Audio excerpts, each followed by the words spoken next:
Have you ever been so tired that you started arguing with yourself and losing? This week on Horror Cinema Obsession, we're following Christian Bale into the jittery, jaw-clenching world of The Machinist, a movie so tense it made my Fitbit explode. Christian Bale dropped over 60 pounds for this role, which is crazy because I gained weight just watching this movie. And listen, if you've ever hallucinated a guy named Ivan with the world's most suspicious sunglasses and fingers like cigarette butts, you're either in the movie or you need to lay off the NyQuil. And yes, we'll finally address the question on everybody's mind. Is that his spinal cord or is he just happy to see us? So, brew some extra coffee, hide your scale, and double check your fridge for mysterious notes. It's time to get sleep deprived and psychologically derailed. You're listening to Horror Cinema Obsession, where the only thing more disturbing than the movies is the sleep schedule. Welcome to Horror Cinema Obsession. Here, we dive deep into the chilling depths of horror cinema, from the critically acclaimed scares to the laughably ludicrous, and even the delightfully obscure. Now, let's join our hosts, Richard and Angelus, as they share their love, laughs, and sometimes sheer disbelief at the world of horror movies. All right, welcome back, guys. We got another exciting episode. I'm your host, Richard, and this is my beautiful co-host, Angelus. Yeah, super excited. Angelus. I'm trying. How are you? I am doing pretty good. Man, we're doing this. We're making it a habit. This is a Sunday.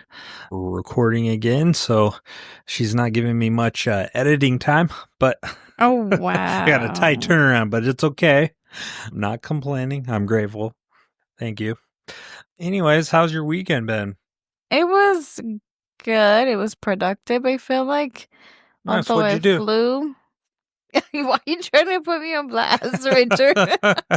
Because I know what I did. You deep cleaned the house and you put away didn't the clothes. stop, I did appreciate it. and you mowed and cleaned our yard. No, amazing. Because you're a bigger adult than I am. Crazy. I did stuff. No, What you I did. do? You did. You helped out. You did great. Like I know I said. I was busy, and then we went grocery shopping, okay? I know. That was epic. Oh, I came home and I made you dinner last night. Oh, yeah. I'm super grateful. That mancati was awesome. I participate. How was your weekend? It was good. It was busy. I'm a little tired, but We bought a grill. I know, another adult purchase. But nobody wants to hear our lives. It's so fun. Let's talk about this movie, man. The Machinist. So, to start it off, have you ever seen this movie before? Never. I have seen bits and pieces of it. I mean, I've seen the So cover. I thought I watched it, Mhm. and I never did. I've seen parts of it because there's things that I totally don't remember. You imagined it. Yeah, I must have. I knew of it. What were you saying? I've seen the cover. So I knew, like, hearing the title, The Machinist, stood out because of Christian Bale and some of the pictures, but I hadn't actually seen the movie Well, before. I knew he had lost weight for a role, and he looked crazy because I remember, like, they always show screenshots of him doing his little pose. Oh, when he sunken tries to cheeks. creep out the girl. Yeah, so I remember that.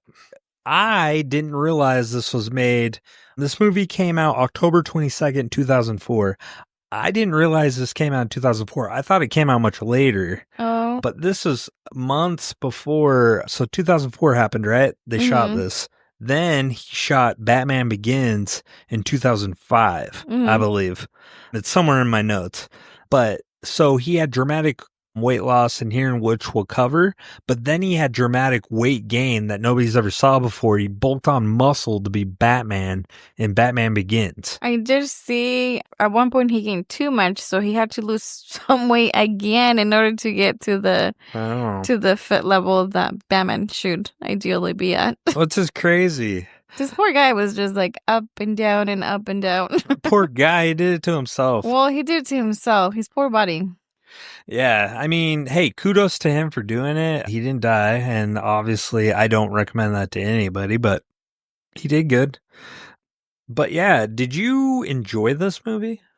I actually did. I have a quote on the movie Mm-hmm. that I just kind of, when I was trying to put my notes together and what my plot should be, I said The Machinist. It was a what the fuck movie on the first watch, and it was the saddest story about guilt on the second watch. So my points of view kind of changed once you knew the ending. Watching it again, I was like, oh man, Yeah, it this dude's starts. just sad. Yeah, you know what's coming and pieces together. Yeah. Yeah, this movie. So, Angelus, I don't like the mind fucks. And this movie, I know there's some pretty obvious stuff, but I hate movies like you like the psychological movies, right? Yeah. Psychological horror, psychological thrillers. Mm-hmm. I'm not a big fan of it because it messes with my head. I'm like, oh my God, I can't sleep. I got to watch something like, I got to put the X-Files on or something because after that, man, I'm like, oh, it makes me feel weird. I'm like, dude, am I crazy? Am I psycho? But no, I enjoyed it. I like the ride it took us on. And you know what? A lot of people will give it shit for the filter and the hues that it has, the way it's shot. How do you feel about its presentation?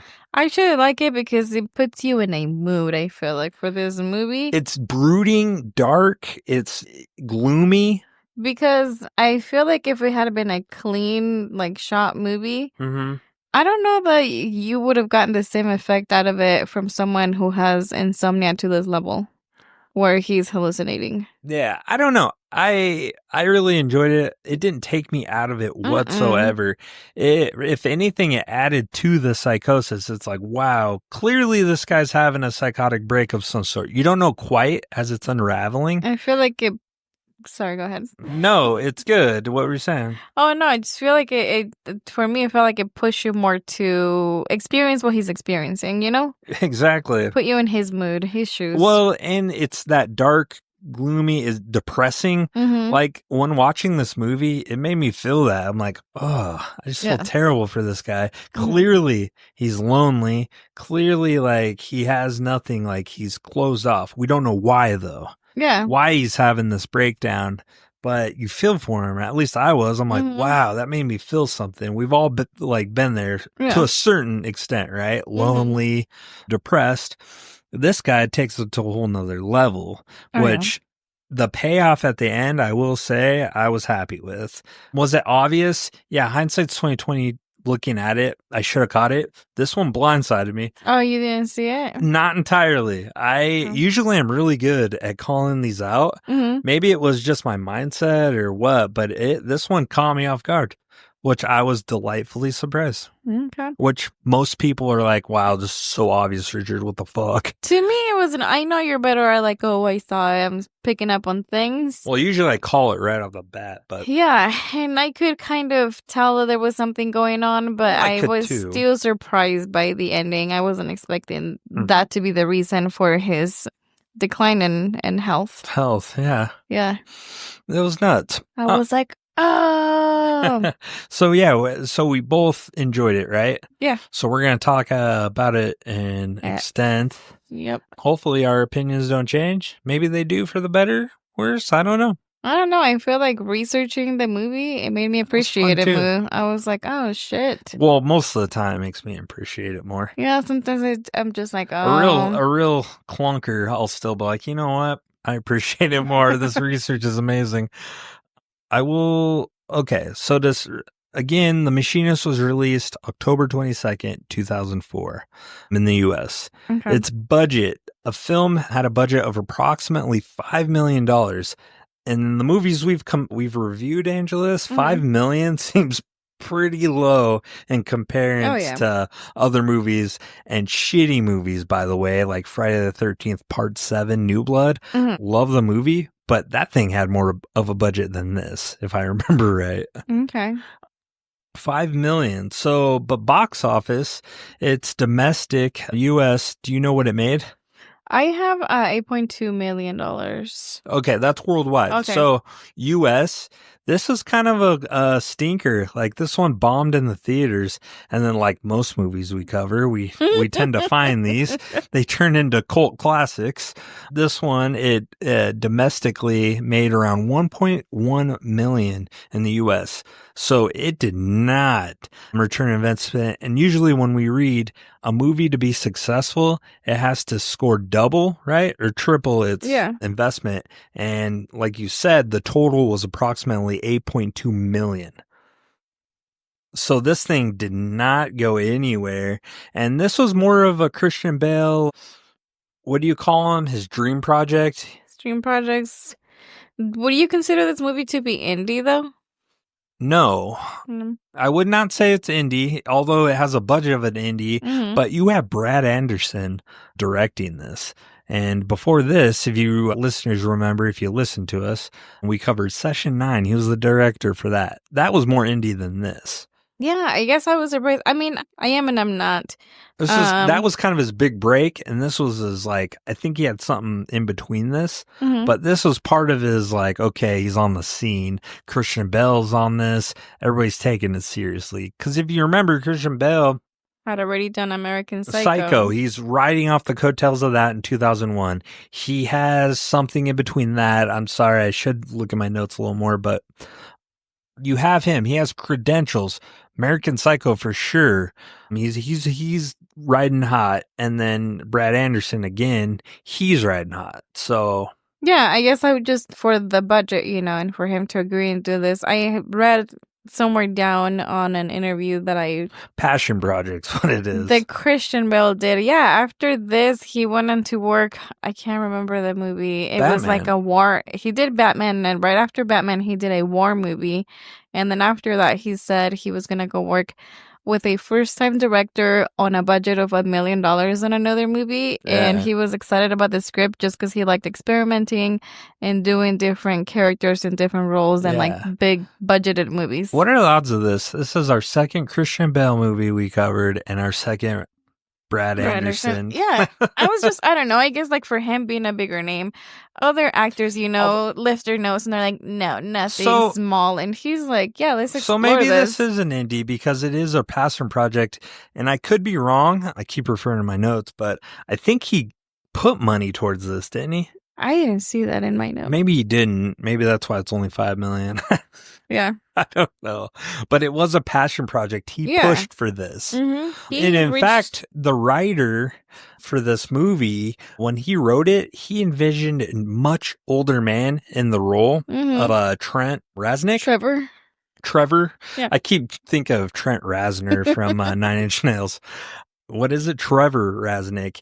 He envisioned an older man, and Christian Bale's like, nah, and convinced him that he could do this. And he insisted on losing all the weight after they told him that he didn't have to. Even the writers are like, nah, we're good. We could do this in post. Like, no. He's like, I must. That's another question. Is Christian Bale... I want to say he's like a working man, a blue-collar method actor. In general? You have your Daniel Day-Lewis. He's kind of top-notch. My Left Foot, Abraham Lincoln. You know Daniel, right? Daniel Day-Lewis? No, maybe. Last of the Mohicans. Known for super method acting, right? He immerses himself in the role. Okay. Leonardo DiCaprio, another one who immerses himself in the role, right? I think Christian Bale's a little different with it. He's passionate and he's a method actor, but I don't get the vibe that he's like pretentious. No. Although Terminator Salvation, there's the background behind the scenes where he's yelling at the cameraman and he goes volatile, but everybody's allowed to have one slip up. But I feel like he's kind of a working man's method actor. Like he's taking it seriously and he's going above and beyond a normal actor. But I just don't see him in that light. Johnny Depp is another method actor, right? Kind of a crazy actor, but I just see Christian Bale in his own kind of, you have these guys, right? But I think he's in his own tier. He's not taking off on yachts with models like Leo. I don't know. He could be, but... He's just not making it very public. No, but he does a really good job. Like, I will say Christian Bale, I like him as an actor, and anything he's in, I pretty much enjoy. Yeah, I like him. Even the one where I don't think he was Edgar Allan Poe. Did he have a Netflix where he was Edgar Allan Poe? I know John Cusack had a terrible Edgar Allan Poe movie, but I think he was too. He might have. He's done a lot of stuff. Yeah. Even some like small budget. One that came out a couple of years ago where he had one eye and Denzel Washington's son is in it. God, I can't remember it. I don't I'm remember. a terrible podcaster. No, you're not. Guys, if you guys can follow me, I bet there's someone out there like, yo, I got you, bro. What was the name of the show? You don't even remember? Just type in Christian Bale. I got my notes. I need to just look at them. Okay. For some reason, I got Daniel Day-Lewis, My Left Foot, in my head. You're stuck with that. Okay, look at the movies. Up. We're not. We're going in here. Oh my God. I'm sorry. Was this before this movie or after? 2023. What was it? The Boy and the Heron. No, what else? Pale Blue Eyes, Amsterdam. Is that what he was in? Yeah. That's one where he has like a fake eye. Mm-hmm. Dude, another method thing I'm excited, and most horror fans are. He's playing Frankenstein in this newest movie, directed, I think, by The Bride of Frankenstein. Yeah, is it directed by Guillermo del Toro? It is Maggie. Oh my gosh, Maggie Gyllenhaal Is directing it? is directing. Sweet. That'll be And fun. she's also one of the writers, along with Mary Shelley. Mary Shelley's the author And of Frankenstein. Jake Gyllenhaal, Christian Bale, and Jesse Buckley are going to be starring in this. Ooh, Penelope Cruz. Ooh, I like me some Penelope Cruz. Yeah. No Salma Hayek, but you know what? There's enough room to go around. John Magaro. Okay, so thank you for looking at Amsterdam. He was in that. Ooh, look at his filmography again, and look at 2019, 2020. It's like Raven or something. 19 and 20. Hostiles, Mowgli, Vice, Ford Ferrari. So he was in Thor. Yeah. Maybe a little bit. It's like Raven or something. Something Raven. Oh, you're killing me. Flowers of War. I can't see it. You went to IMDb. If you stayed on Google. If you stay on Google, it doesn't put it by the year. Up. I know it goes. Now look at those. Machinist, The Bride, Foo Fighter. They're not by an order. Okay, never mind. You're killing me. You have a computer too. You can look it up. I'm that Rain of Fire. I know we need to hire research person. I don't think the listeners enjoy us Googling stuff. Not with your Googling. I need to take over. Take over, please. Howl's Moving Castle. He did.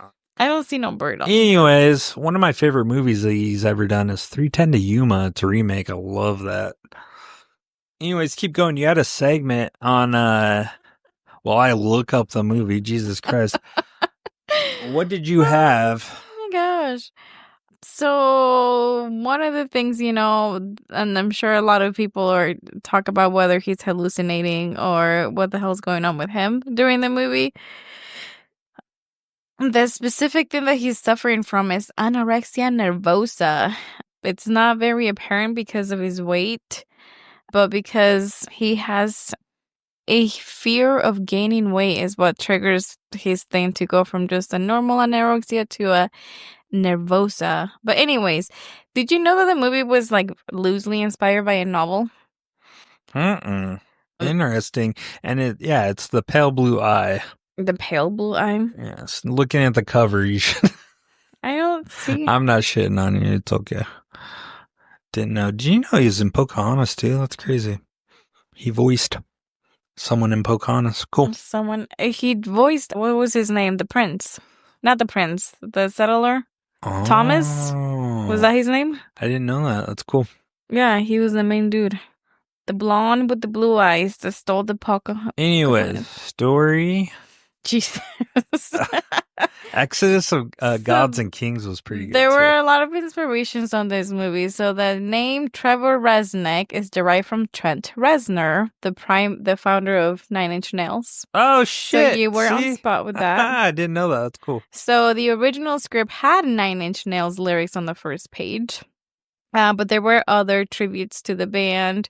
In early press and articles, the movie was inspired by a Russian novelist, Fyodor Dostoevsky. Dostoevsky? Dude, Reign of Fire. Christian Bale was in with Matthew McConaughey where they slay dragons. Anyways, love that movie. Keep going. The novel is called The Double.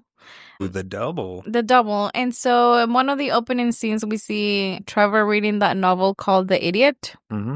It's written by the same author, Dostoevsky. I'm sorry, I'm butchering. Dostoevsky? Yes. And then in the car, a lot of the signs throughout the movie that kind of give away to what happened are also taken from the novel. So the Route 66 on the car, the little thing that hangs, and then one of the signs when they're going through that amusement park says Crime and Punishment. They're also in the novel, The Double. In the novel as well, there is a character. The main character is visited by a devil. The devil's name is Ivan. And then in this case, Ivan is like I kind of like that. I kind of like that better in that story. And then when Nicholas, the kid, is having a seizure, in the novel, the lead character is treated for epilepsy and is an empathetic, self-aware person, which is the opposite of Trevor because Trevor's not aware of everything he's done. Oh. Okay. So yeah, so there's some inspiration on the novel for some of the characters. Yeah, that's what I said. For some of the content that we see, like the novel, some of the little symbols throughout the movie. So I just thought that was pretty interesting. Yeah, that is interesting. Thanks for that. I didn't know that was a novel. So this movie, due to budget restraints, Brad Anderson got pretty clever with it. They ended up shooting entirely. It was 6 weeks worth of shooting, which is quick. And it was shot in Barcelona, Spain. Barcelona? Yeah, Spain, which I didn't think that would be cost effective, but I guess in 2004 it was. They had to ship cars over and everything. Fucking crazy. Yeah, so there was challenges from the quick shoot. One, Christian Bale's extreme weight loss. Well, it wasn't a production issue per se. Bale's emaciated physical state, dropping to around 120 pounds, meant the crew had to be incredibly careful with him on set. Director Brad Anderson said Bale had very little energy, which made long shoot days even more intense. Some scenes were adjusted to accommodate his fragile condition. Which I feel like I've seen you when you don't eat. You get pretty cranky. And what are you talking about? I can only imagine you get tired. So I can only imagine this guy. No, he actually, I can tell you about his interview that I found interesting. Yeah. It sounds like he was like in a euphoric state when he was at this weight. Mm. He said that when he was at that weight, he just said he felt happy and calm. It almost sounds like he was forced to, because he said that if he tried to show any other type of expression, he would get tired pretty easily. So a lot of the times he just kind of sat around, only talked when he absolutely needed to and save his energy for shooting. 120 pounds, man. That was insane. And he's 6 feet tall. Yeah. Jesus Christ. So tight schedule, heavy subject matter, shooting such a bleak psychological narrative under tight time constraints meant that cast and crew had to be incredibly efficient. There was little room for mistakes or reshoots.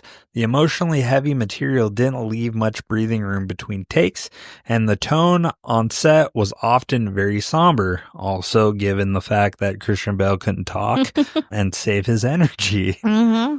So budget constraints, we talked about that a little bit. Limited resources. With only $5 million to work with and filming in Spain, there were some logistical hurdles. American-style vehicles and props had to be imported or dressed up. Sets had to be made to look like an American industrial city despite being in Barcelona. So they don't tell you where it's at. They don't even hint on it, but you assume it's like that Rust Belt. You assume it's Pittsburgh or somewhere like that that was heavy into the industrial pouring metal, all that. Yeah. Which is cool. I don't have any like figures on that. They didn't break it down in detail. I couldn't find any detail how much money they spent to get the American style vehicles and props. Yeah. But I imagine it was fairly expensive to get either one, rent them from someone there, which was probably far and few in between. I did see someone suggested to Brad for some of the characters, because he had his main characters, right? Yeah. For some of like the doubles, extras, and that we're going to be talking here and there, someone suggested just getting people from Spain to do this characters, and then later on going back and dubbing them. But Brad was like, "No, I don't want to do that. It's not going to look just make real." Hispanic Mexicans. He said he didn't want to do that. Except I feel like you guys would call it out and be like, "That's not a Mexican. They're from Spain." I know it in their accent. They're too proper. They're not too Mexican. No, so he didn't want to do that. So instead, he had them find people from like England and other countries where they spoke English naturally, and just have them come and do those roles. Fascinating. And then kick them the hell back out again. So with the budget constraints, this also meant clever use of lighting, set design, and minimalism to sell the illusion. So you can tell it is pretty barren, like his not hotel, but his apartment. But that plays effect with him being a loner and psychologically like withdrawn. Mm-hmm. But if you look at all the sets, they're pretty like the airport. Oh, yeah. Any airport you go to, it's pretty standard, right? Mm-hmm. So they were pretty smart with utilizing what they had. Yeah. And I couldn't tell this was Spain. Could you? No, I actually couldn't tell where it was. Yeah, they did an amazing job. They did that on purpose. So it looked like a fake place. I didn't think fake. Not all of it, but it wasn't like a clear. Yeah, they never give you a panned out visual of the skyline or anything. They show you buildings and certain streets, and that's it. Yeah, which I thought was cool, and they had to make the signs and everything, which. Amazing. Yeah. Also, no time for comfort. Because of the shooting schedule and Bale's physical state, there wasn't much room for luxury. No trailers, no big comforts, very little glamour. Everyone had to allow all in to keep the film on schedule. Director Brad Anderson's run and gun approach, Anderson kept things moving fast and lean using storyboards and strict shooting schedules, which some found intense but ultimately necessary to get the film done in time and under budget. Did you see that Brad kept hurting himself during this movie? It sounds familiar. Apparently, he directed a lot of the scenes from a gurney while he was laying on his back. When they got to Spain, he fell in a ditch and almost drowned in a canal. And then after that, he broke his foot, like he injured his Achilles, and then he threw his back out. So he was from like crutches and then ended up with the gurney. So that was another thing that I saw kind of. Yeah. He didn't want to stop. He just wanted to keep going and get it over with and just get back home after that. Which is insane that he's like laying there in a gurney and just directing people where to go and what to do. Fascinating. I would have been a pansy and be like, no, I'm hurt. Dude. Bale, eat another cookie. Yeah. With this, I kind of want to touch more on the weight. Obviously, that's the big thing in the movie, right? Mm-hmm. The weight loss. Did you know, and I got a good segment with this, like what happens to your body, but Christian Bale, did you know he wanted to go even thinner? Yeah, I did. So he went from 190 to 120 pounds, right? That's crazy. His diet was apple, a can of tuna, and black coffee. I think you mentioned that earlier, right? Mm-hmm. But the insane twist here, Bale wanted to drop down to 100 pounds, but the producers stepped in because it was medically dangerous, and he could, It sounds dramatic, usually when you hear this from movies. Oh, yeah, it was so dramatic. It was scary. It was a real haunted house. But Christian Bale, I believe this, and I couldn't find any footage of him talking about it, but he seems like the kind of like crazy guy who did want to go to 100 pounds. So I can read you a few notes from his interview with Radio Free Entertainment, because they did ask him about his weight. I wish at 2004 that would have made us, what, 14? No. 15? No. Yeah, because it was freshman year of high school. So 15? You were a sophomore. I wish I would be hired because I would have carried him everywhere. I'm like, yes, Christian, yes. You want to go here? Not. Do you want to go there? I'll drag your ass around. Yep, I'll carry you. His little like shriveled up body. Ew, it'd be all slimy and scaly. Ew. I don't know about slimy. So so let me go through this interview really quick and we can get back to your information. What happens when you don't sleep ever? So in this interview, they asked him, so he didn't mean to get as skinny as he did, but he said once he started, it was poopsie. It kind of just happened. And he said that he was fascinated to see how easy he was able to achieve it, that he just kept going. And then in addition, he wanted the character to look on the brink of death, which I think he did amazing at that. Yeah. So he just kept going. He said he did have people suggest that they use CGI instead, so he didn't have to go as extreme as he did. But he said he just didn't have enough faith in the CGI. It wasn't there at the time. And he said he also just enjoyed the challenge. He said, again, like I mentioned, that he felt calm when he was in that state. He couldn't waste any energy, like I mentioned, so he only did what was necessary. He said at times he didn't even feel like he had enough energy to like smile too much. But on the inside, he was just content. I feel like that now. I'm just like, I'm so tired. I'm so tired. And like you mentioned, as far as food was concerned, occasionally he would have a little bit of coffee, an apple if he felt like it. On the scenes that we saw where he was eating like pie and chicken, he said he would chew, but he wouldn't swallow, because he said even a couple bites would expand his face, and he really wanted to like sit on that sunken look on his face. Jesus. So you technically have to just, essentially not eat anything. He said he also had people suggest that he was monitored by a doctor, but he said as long as he felt fine, he didn't feel the need for it. He did take some advice from a nutritionist, and he was taking pills that were going to be lacking from not having a normal diet. Yeah. But nutrients. Yeah, but he would definitely consider doing it a second time, because he said a second time would be asking for trouble, like putting his body through that stuff again. Yeah, it's not healthy. The one thing that I saw was kind of funny. So he did, when he got to Spain, he did went in and saw a doctor before shooting. Mm-hmm. But by that time, he was already 135 pounds. So he had already lost quite a bit. Mm-hmm. He said the entire visit with the doctor was just very interesting and weird. The doctor apparently was like smoking through this visit with him. The good old days. Yeah, chain smoking essentially. And the doctor was way more interested in the special effects, how people were stabbed in movies, and how they made him look real. So Christian Bale was telling them stories of like special effects and practical effects, and the doctor was just fascinated. He's like, all right, you take care, and let him go. And that was it. He didn't really give him like a do this or don't do that. And then the other thing is the socializing during the shooting of the movie. Mm-hmm.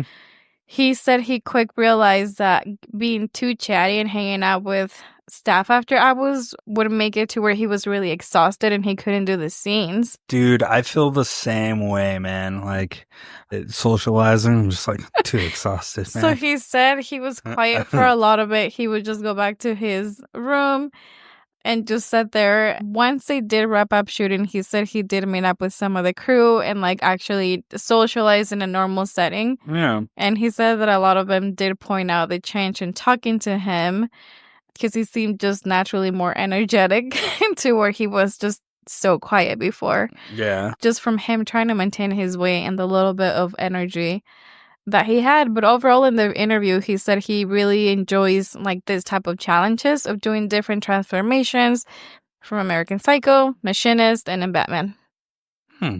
Thank you. Thank you for the insight. You're very welcome. So the next segment, if you allow me. Yeah, it's your turn now. No, I appreciate it. What happens when you don't sleep ever? Are you interested in this at all? Because I went down the rabbit hole. I don't think that's like physically impossible, isn't it? No, people do it. It's unhealthy. Not that they want to do it, but insomniacs. It's a real thing. But for a year? It's been on records. But what happens when you don't sleep ever? So listen, we've all pulled all-nighters, right? Maybe for finals, a new baby, or because we made the mistake of checking WebMD at 2 a.m. But the machinist cranks that dial to 11. Trevor hasn't slept in a year, which begs the question, what actually happens when you don't sleep? And can you really hallucinate a bald guy named Ivan, who may or may not be your personal demon? So, the real effects of sleep deprivation. Tie Trevor symptoms to real science. This part kind of adds the psychological horror edge, right? Mm-hmm. So 24 hours without sleep. So you start having impaired judgment, memory lapses, mood swings. Pretty much 24 hours without sleep. It's comparable to being legally drunk. That's nuts, man. Trevor's paranoia and twitchiness are already kicking in here, which they do a good job at portraying like that. Obviously, we don't know what 24 hours looks like for him, but he is twitching and doing all that weird stuff. Yeah. So 48 to 72 hours in, micro sleeps. So kind of like Nightmare on Elm Street. Brief blackouts, confusion, visual distortions, Trevor slipping into a dream world while awake. Classic, unreliable narrator, right? Mm-hmm. And then we start going into weeks and months. Total sleep deprivation for long stretches is not survivable. But in the machinist, it's metaphorical. He's awake, but psychologically shut down. It's guilt-induced insomnia, not just physical. It's a punishment. At this point, Trevor's body is so starved for rest, he could probably fall asleep standing up at a Slipknot concert. Okay? Okay. Corey motherfucking Taylor, okay? I did see the longest that someone has stayed awake was 11 days and 11 days, so not a year. 25 minutes. And this was from a San Diego student. This was back in 1964 for a Stanford University experiment. Wow. What's the longest you've been awake?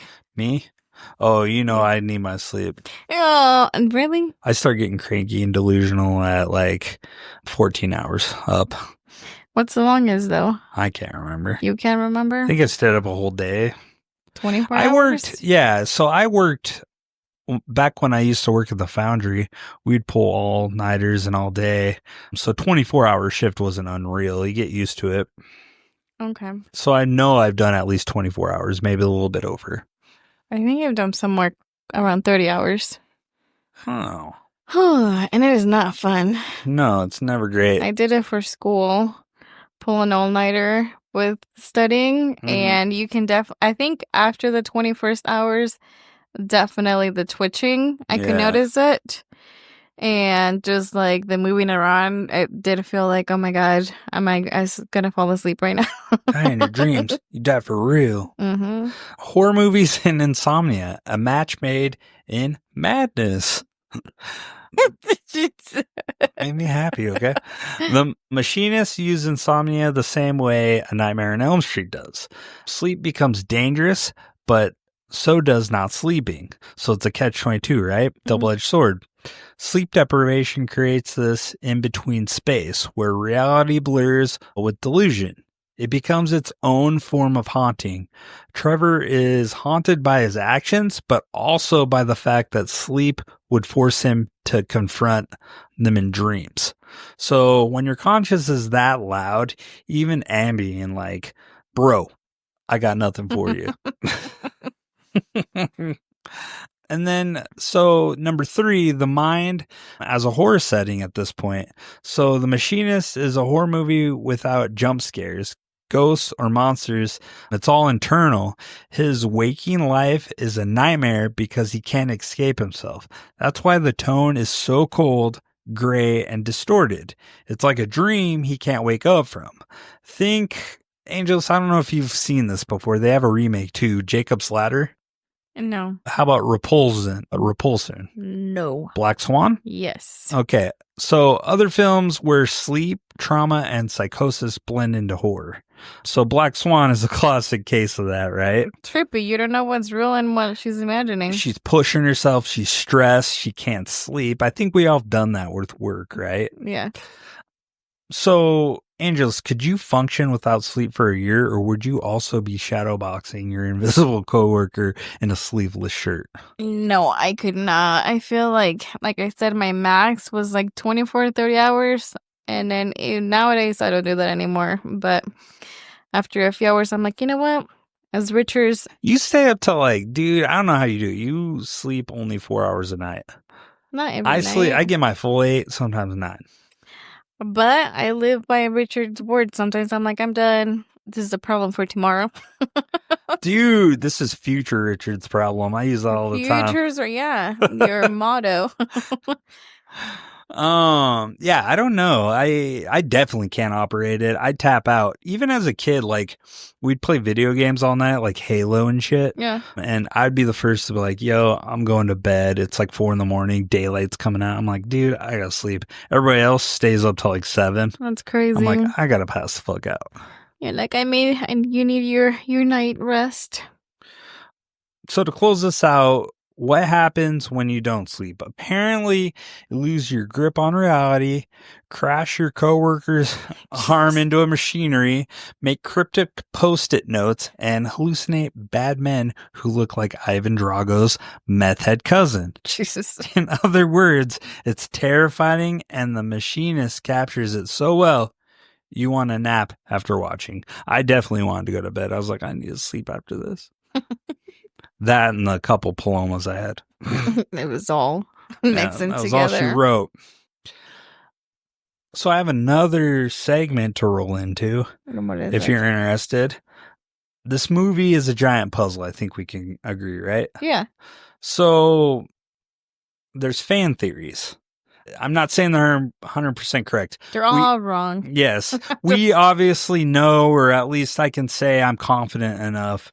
Obviously, it writes it out for you. He had a psychotic break from traumatic experience and guilt. But these guys were so off the mark. Hopefully, Viann's Review Corner covers them. But these guys, like the theories that I seen on Reddit, and these are where I found them. Okay. So, number 1, Trevor was dead the whole time. I feel like that's a classic. Like, so this was his ghost? Yeah. So let's start with the sixth sense-y, like, elephant in the room here. The theory, Trevor is in a limbo state, already dead, and the film is in his post-mortem guilt spiral, a purgatory where he's forced to confront his sins before he can move on. Here's the evidence. He's invisible to most people. His coworkers hate him or ignore him.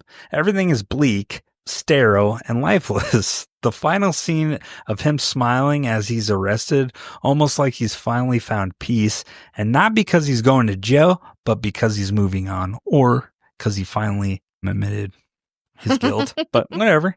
So honestly, if purgatory looks like the factory break room, I'm being a better person starting right now. We've all been in our break rooms, guys. No more being naughty. Yes.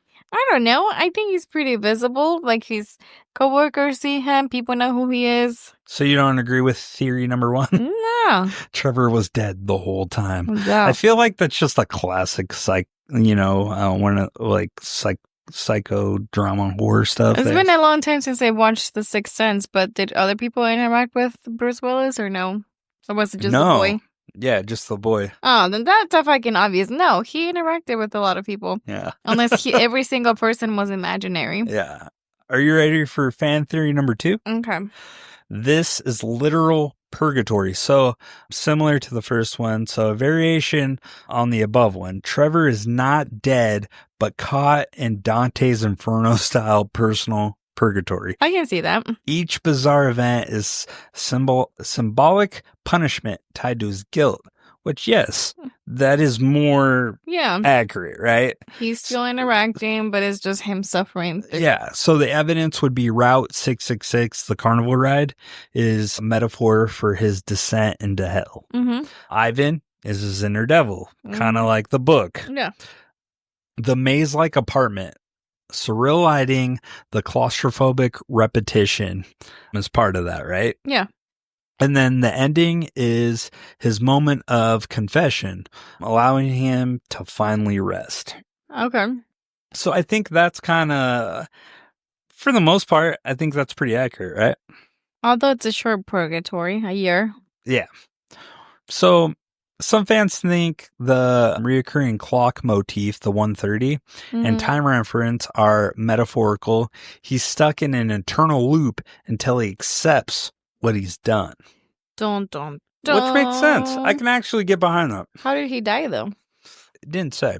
Hmm. It's like he didn't die. It's just purgatory. No, I know, but purgatory, you have to die. This one you don't. Yes, you do. This one you don't. Okay. This is the theory, man. Traditional purgatory, you die, and then you go into purgatory to pay off your dad's whatever sins. You don't die. And then you go into heaven. Okay. Or hell. I'm thinking, and I think the person who wrote that theory is thinking like Groundhog's Day. If Bill Murray was emaciated and riddled with guilt, okay, it's like Groundhog's Day. You're just stuck in a loop. You're then alive. It's not purgatory. Oh my god! It's a third dimension. It's You're a fourth dimension. You're stuck on a word, man. Listen, me and this theory have. I agree with purgatory, but you have to die to get to purgatory because that's where people pray for you, for your soul to be free of any sin, and you can ascend to the heaven. You're right. You're totally fucking right. And this is what the Catholic Church told me. Okay. You're totally right, man. Are you right? So that's fan theory number 2. How about fan theory number 3? Okay. It's all a psychotic break. Okay. Now, the grounded theory, but not less creepy. Trevor isn't dead. He isn't in purgatory. He's just a man suffering from extreme insomnia-induced psychosis, grief, and guilt, right? We can agree with that. Mm-hmm. Evidence, everything can be explained psychologically. Ivan equals dissociative identity. The movie is structured like a slow unveiling of repressed trauma. The ending, him turning himself in, is a breakthrough, his moment of mental clarity. This is the one I believe in, this theory. This theory makes the film scarier because it's real. You don't need ghosts or hell. Just don't sleep for a year and your brain becomes the haunted house and commit a hit and run and have extreme guilt. This I could feel, and I felt this in the movie. Yeah. Because it can happen to anybody. You know what I mean? Oh, yeah. He's losing his mind. So I'm with fan theory number 3. Okay, so Google also agrees that you have to die in order to go through purification, which the church calls purgatory. I'm sorry. Okay, cool. Thanks. And get Your redemption. Google work there. Wow, you Googled the shit out of that one. Good job. All I asked is, do you have to die to go to purgatory? And essentially it was yes. We got to hire a Googler. Number 4. This is the last one. The ending hopeful or just the start of a new nightmare? Bum, bum, bum. Oh, are we back to the Groundhog Day and just in a circle? Okay, so let's talk about the final moment. Trevor finally sleeps, but is that peace or surrender? Dun, dun, dun. So the hopeful take here, he confesses, the weight lifts, and he finally rests. The light shines through the prison cell like redemption, right? That prison cell was crispy, clean, and white, and okay, sterile. Sorry. Right, that's the hopeful take, right? Okay. Now there's a darker take. Trevor only thinks he's confessed. He's still trapped in the cycle. He's only gotten deeper into the maze of his brain. And then this person had an extra spicy take. Okay. There is no prison. The scene is a metaphor for accepting his punishment. But he's still trapped in his mind and is in a film. This is a groundhog. The film is a loop. Groundhog thing. Oh. So what's the answer? Obviously, I'm going with number 3, door number 3. Feisty take? Is Trevor a ghost, a sinner, a symbol, or just a guy who desperately needs a blanket and a therapist? The truth is, like, post it from your own subconscious. The machinist wants you to question everything. That's the horror. That's the obsession. Oh. You like that ending? Let's wrap it up. That's your. So what one's your theory? Obviously not purgatory because you have to die. Jesus. Maybe that's why I said maybe he's dead. But this takes place in purgatory before he's forgiven, because clearly he feels bad enough that he's making himself not sleep. You're along the lines of this as a religious kind of thing. No, I'm saying that theory makes sense, but what I think really happened is he's having a psychotic breakdown. Yes. Yes. And guilt. He's like just swallowed by guilt. Yup. Cool. Jeez. Thank you, Richard. Yes. Stupid. I just disagree with our views on purgatory. Oh my God. I'm not saying purgatory either way, man. All I know is hopefully it's not real. I don't think it is, but if it is, man, that would suck. I'm just get stuck there in limbo. Yeah. Well, hopefully your family's religious and they pray to get you out of there. Not happening, bro. Not happening. Do we want to go into the cast? Yeah. All right, purgatory brain. I feel like I'm in purgatory right now. Right now. No, you're not dead yet. First off, the man, Christian Bale as Trevor Reznik. The earliest work that I've seen him in was Empire of the Sun, that we were talking about the other day. Yep, he and gained recognition as a 13-year-old. We had to make Viana watch it. Lots of big movies. American Psycho, which we've covered before. The Batman trilogy. Hell yeah. Dark Knight, baby. The Fighter with fucking Mark Wahlberg. American Hustle. Vice. He plays Dick Cheney. Lots and lots. Ford and Ferrari. The Big Short. Yeah. What else we have? God's Exodus of Man or some shit. Shaft. He's in Shaft. Public Enemies. 3:10 to Yuma. Again, one of my favorite movies of all time. Yeah, he's just, the list goes on. This guy. Some to be in Bride of Frankenstein. Yeah, this guy's done it all. Amazing. But enough about him. I think we gave him enough roses here. Let's talk about, again, well, has she been in any of our movies Not before? yet. Oh, okay. Oh, because she's in The Hitcher. Remember we covered that for the TikTok? Oh, yeah. For the TikTok? We sound so old. The talk, man. Hash Jennifer brown spumoni. Where did that come from? I don't know. It's my safe word.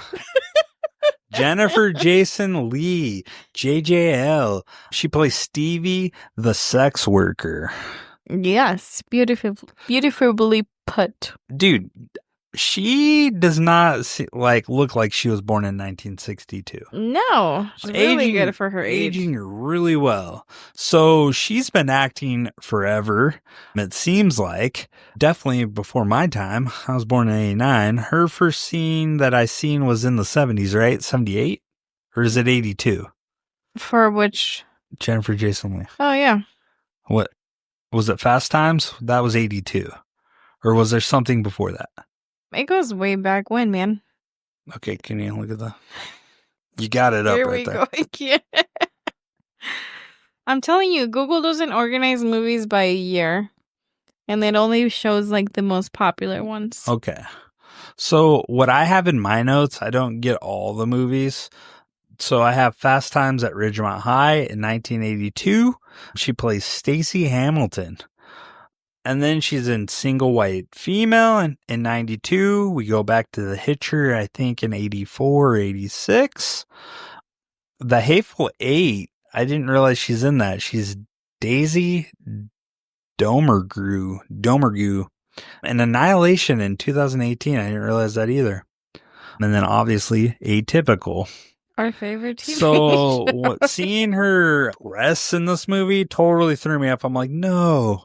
I was like, Sam's mom. Yeah, Sam's mom. She can't be naked. She can't be a prostitute. What the hell's going on here? I know. I was like, I kept At least I tie her like atypical character to this. So I'm like, oh, she did good. She made it out. Oh yeah, she turned her life around. I know every time the scene where she's laying there naked, I kept like looking away from the screen, like this is wrong. I can't be looking at her nipple, and it was on the freaking camera for so long. Dude, a few times I'm like, no. What would Sam think? I know he would have another fucking meltdown. Hilarious. I didn't realize she was in Weeds as well. You know, she's been in everything, man. Her earliest acting credit, it's uncredited, was dating back to 1976 on The Spy Who Never Was. And then, yeah, so 1976, 77 is where she started appearing in TV shows. That's what I thought. So, yeah, and I thought she was pretty good in this. She plays a good sex worker. She plays it pretty good. I mean, she plays a good, she's a good actor. She's, like, not in a good position either. You can tell that's not what she wants to do for a living from the conversation she has with Trevor. Who does? And she just seems like a nice, kind person.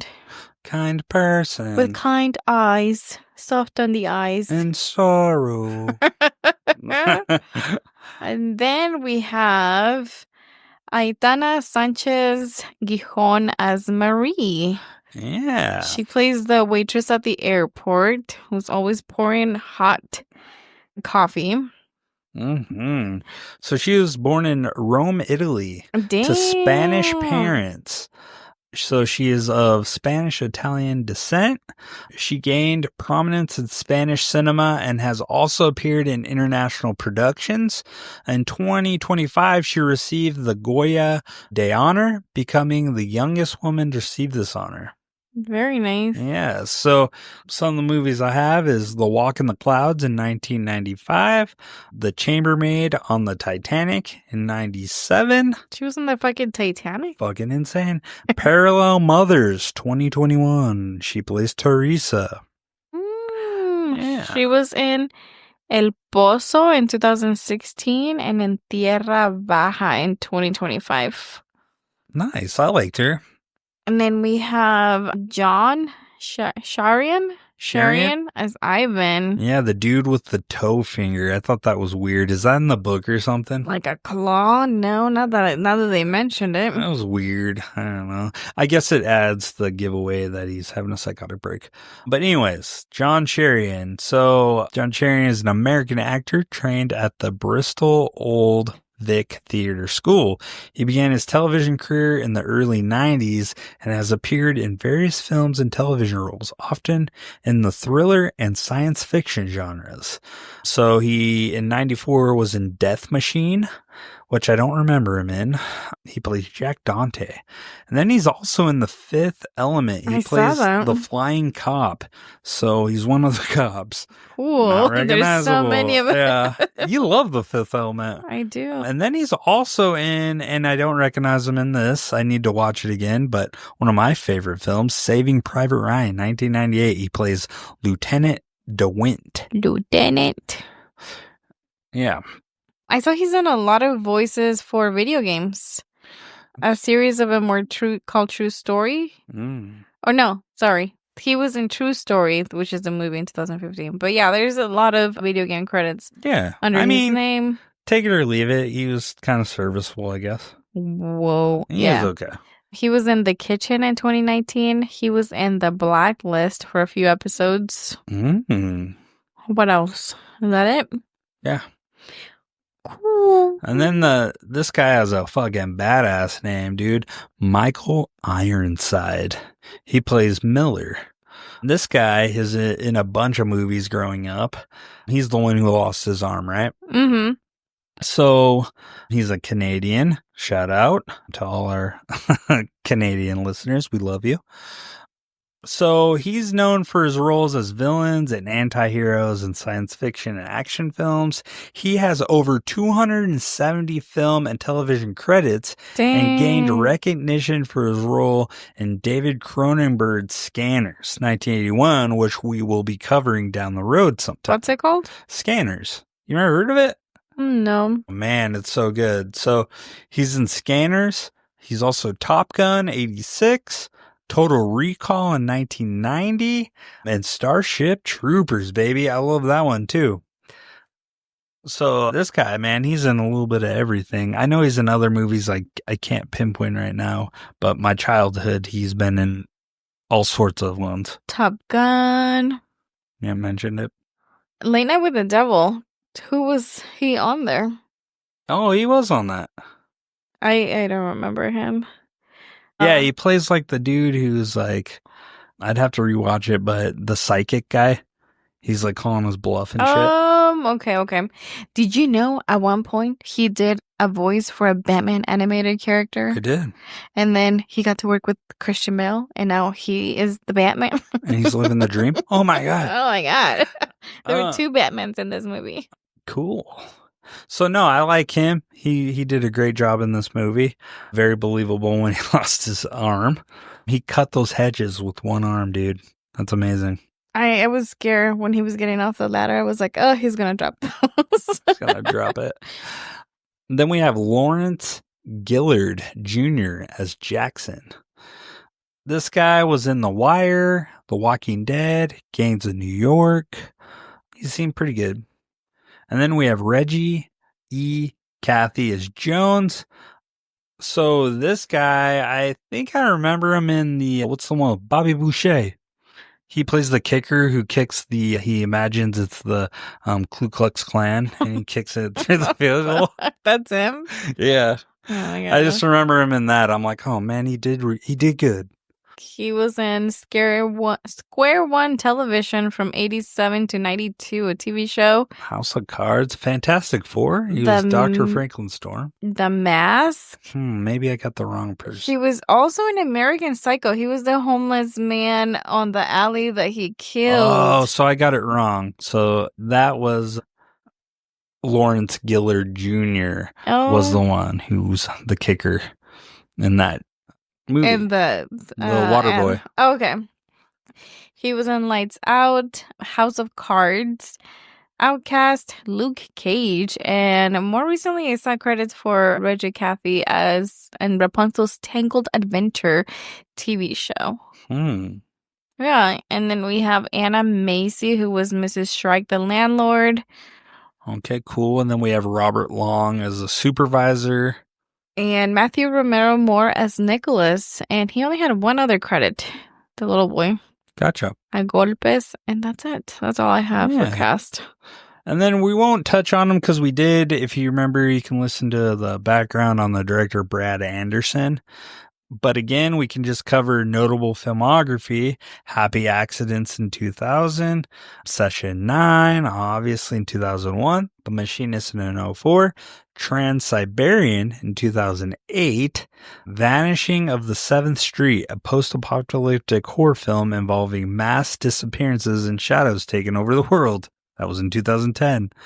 Then The Call in 2013, and 2019 Fractured. It's a Netflix movie, a psychological thriller starring Sam Worthington, plays heavily and unreliable perception of paranoia. So right up his alley. Yep.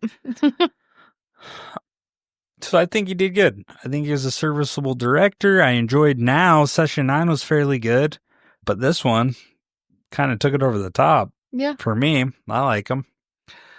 He wasn't originally into horror. He stumbled into the genre, like we said in Session 9, and he prefers psychological horror over gore, often focusing on what's left unseen or implied.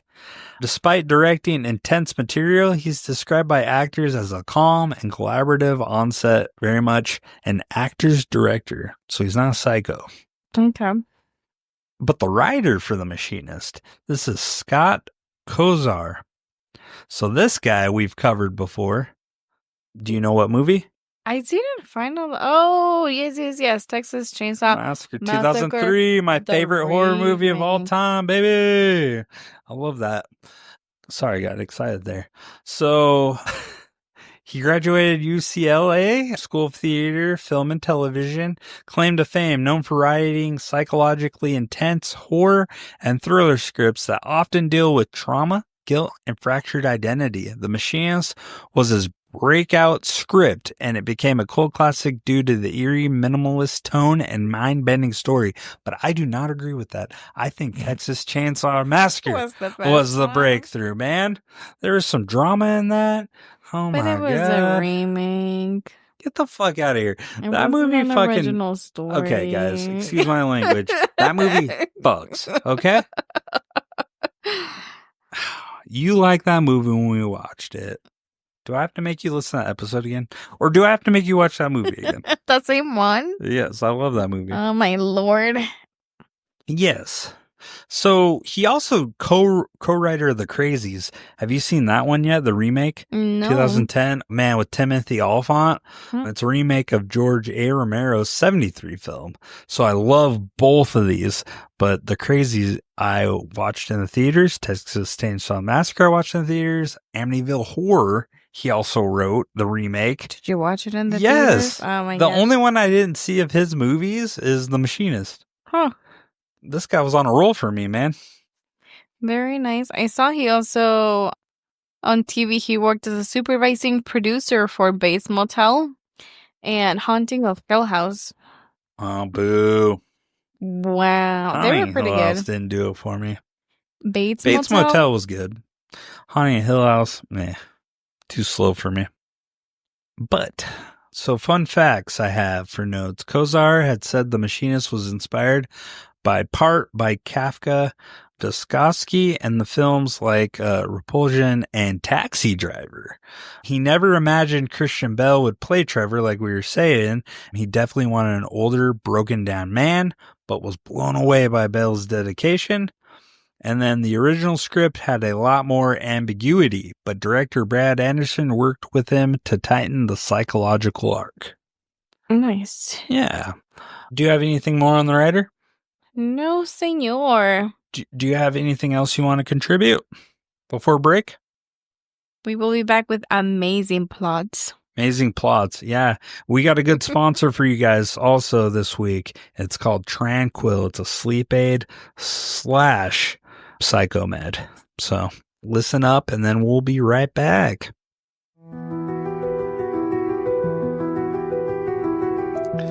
Hey folks, we got a good one for you this week.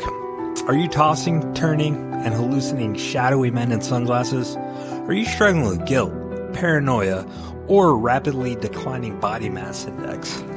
Have you forgotten what food tastes like? Or maybe whether or not you committed vehicular manslaughter? Whew, that's a big one. Then it's time you try Tranquil, the first sleep aid scientifically formulated to help you get 8 hours of blissful, memory-suppressing sleep. That sounds amazing, Angeles. It certainly does, but Tranquil doesn't just knock you out. It gently sedates your conscience. Whether you did something terrible, or maybe you just think you did. Tranquil helps you hit snooze on reality, Richard. Side effects may include chronic confusion, vague recollection of child in the road, losing 70 pounds, and intense mirror staring. In rare cases, Tranquil may cause full recollection of your actions. If this happens to any of you, please contact either a priest, a lawyer, or maybe just don't. Wait, I remember something. I was driving and... Hold on, Richard. Tranquil, because your body might need rest, but your secrets need sedation. Tranquil. Sleep through the guilt.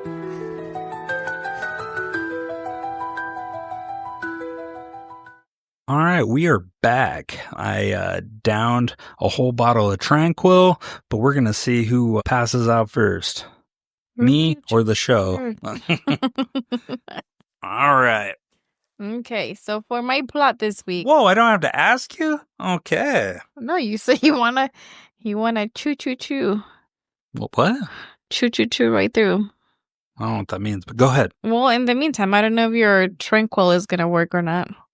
So I'm just trying to keep it moving. Either that or You don't You're doze talking. off on I'm me. just joking. I'm kidding. I love it. I just love giving you shit. I like being feisty. Ricardo Antahoni, you're a little too spicy. I'm kidding. You know I love you. Okay, your plot. We have the story about self-punishment when you're naughty and haven't done the right thing. We meet Trevor, who has the strongest self-will of anyone I've ever heard before. And for God knows what, he just cannot freaking sleep. He is a walking advertisement of insomnia and mental health, where his inner demons appear to be stronger than all of the melatonin, NyQuil, Ambien, and Sonata put together.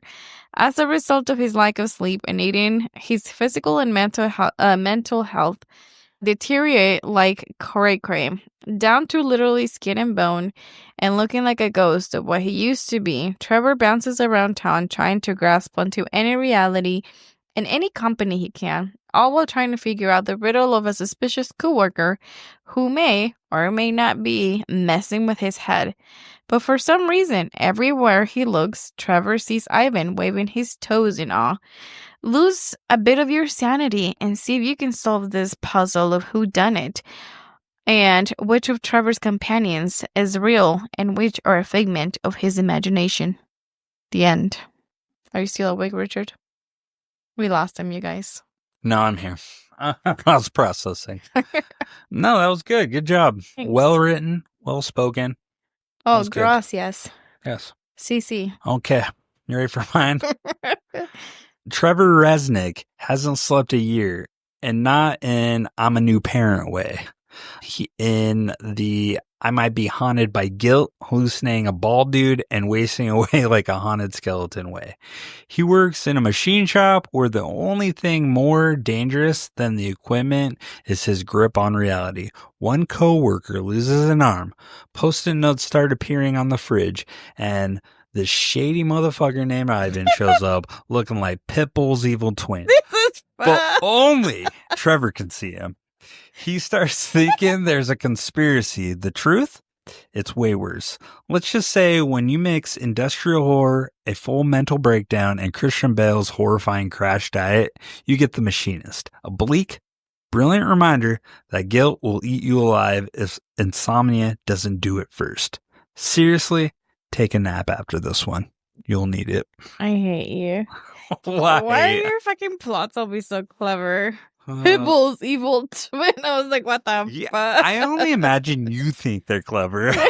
They are funny. I think we're both pretty good at it. No, your puns and you're like more than a. Hey man, anytime I can bring up Mr. 305, Mr. Worldwide, I'm gonna do it anytime I get it. Are you gonna do a segment on Mr. 305? Maybe. I love Pitbull. He needs to do a horror movie, man. So we can talk about him. Yeah. I fucking love that guy. I want him to come back to the casino. But he never did. We didn't show the first time. He's like, fuck y'all. No, dude. He's amazing. Only because I started dating you. I'm like, dude, I love Mr. Worldwide. Wait, because you started dating me? Yeah, I never was into Pitbull, but then we started listening to the Fiesta music, and it's been great. You started that. You started it. You started. Shakira. Her hips do lie, Richard. No, they don't.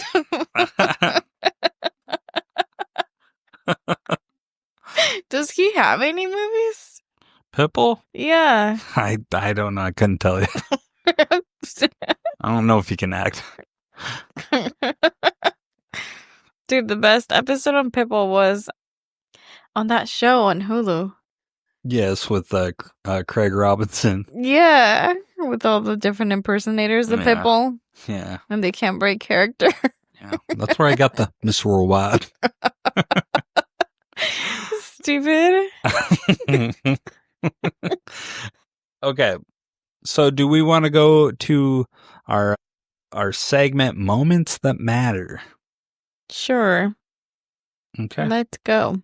So, okay. All right. It's time for the moments that matter. Those scenes that slapped us across the face, left us confused, disturbed, or plain impressed with how deeply the movie gets under your skin. Let's break down the scenes and that had us yelling at the screen quietly because insomnia doesn't like loud noises.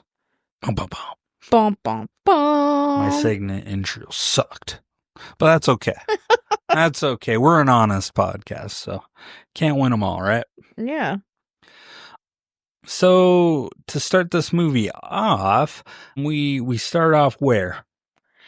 Opening scene was fucking freaky. We see Trevor up close with blisters on his face. Yeah. That was Looking dehydrated and as hell. I thought he was sick and dying, which looked that's like a what he was prune. going for, but we see him. I thought he had cancer right off the bat. I'm like, whoa, this guy's fucking tripping. And then we see him. It seems like he's dumping a body. And then someone catches him red-handed. Oh, that's right. Well, there's a light, and then he sees that light coming towards him, and we see him throwing the body down in a rug. You see feet sticking out. Yeah. And then before it shows who it is that he's dumping, he's back home, washing his hands with bleach. So that's a common theme, too. I didn't get it right away. But it makes sense because he's guilty and he wants to cleanse himself of what he's done. He doesn't realize that, though. So why in his right mind, obviously he's not in his right mind, but why is he using bleach? Like, I would even, me being crazy, I feel like I'd be like, dude, I can't use bleach. That shit hurts my body. Yeah, so I don't know. Like with this, it was kind of a shocking just seeing the physical state of the character. And then you're like, yeah, your first thought is, oh my God, he's sick. And then you see him dumping a body and you're like, cool the fuck on. Are you a bad person? Yeah, what the hell? What are you doing? So, yeah, and I didn't realize, I thought he was using like Gojo or something that you usually use in a machine shop or automotive. Grease. Yeah, but then I'm like, oh, I double taked. I'm like, because Vienna was like, that's bleach. I'm like, no, it's not. And then I was like, oh shit, it is bleach. It's powder bleach. Yeah. So right off the bat, you can tell there's something not right. One, he's sickly. It shows us usually the last part of the movie. In the beginning, it shows the body.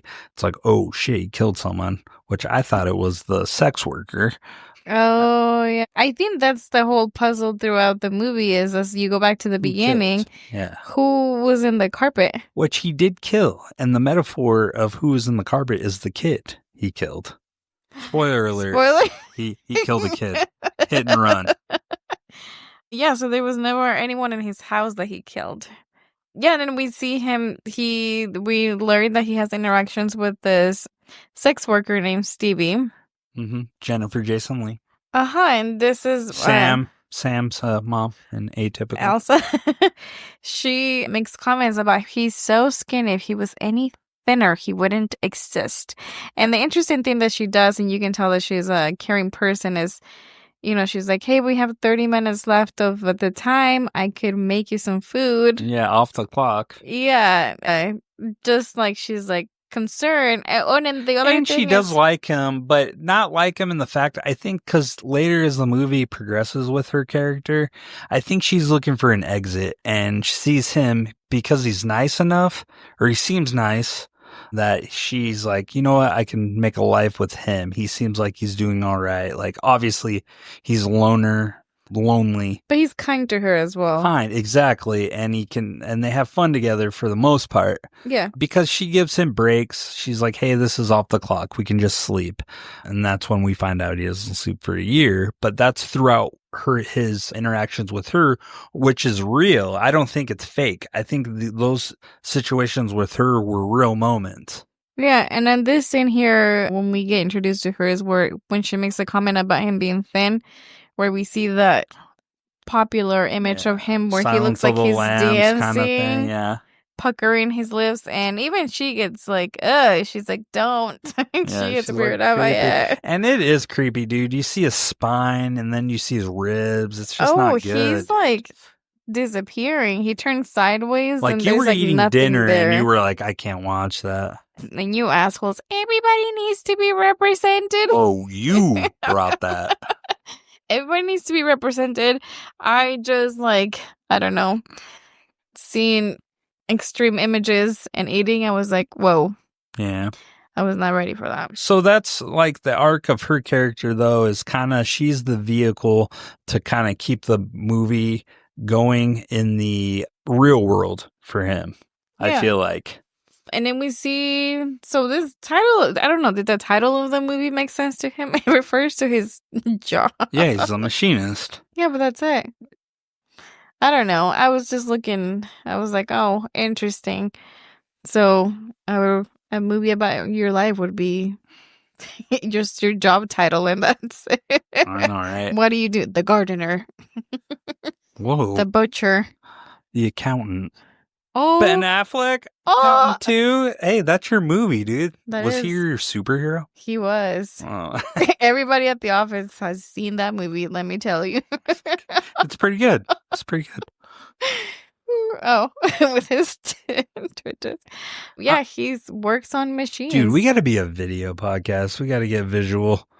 Anybody listen to us, shout out if you want us to be a video podcast. I'm trying to get Angelus to be like recorded like visually. Are you going to act your normal cell phone camera? Of course. I'll just stare in the camera. Just holding on. You're going to see your white knuckles just fucking tight onto the chair. No, I'll probably do it. I wish people... I have a face for the camera. For the public? Yes. I feel like you're starting to lose it more around my family because you're pretty animated and you're hilarious at all times when we're hanging out in the house. I know. I'm more reserved or around anywhere people. In public. And I have trust issues. I need to get to know people before I can like be myself. Like your physical language, you're pretty animated with your hands and your facial expressions. Oh, when I'm driving, and you're get talking the fuck out of here and everything, and it's fucking hilarious. And then other people come around and you're like, yes, you're so well behaved.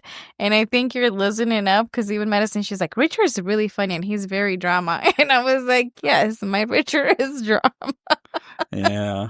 I gotta get to know people before I can. That's childhood, dude. My mom would be like, "You better act normal around people." So I was always reserved. I was like, "Oh fuck, okay, I gotta be cool. Gotta be cool. Gotta be cool." You can't express yourself. Yeah, and I'm just like bursting out. I'm like, "I want to get."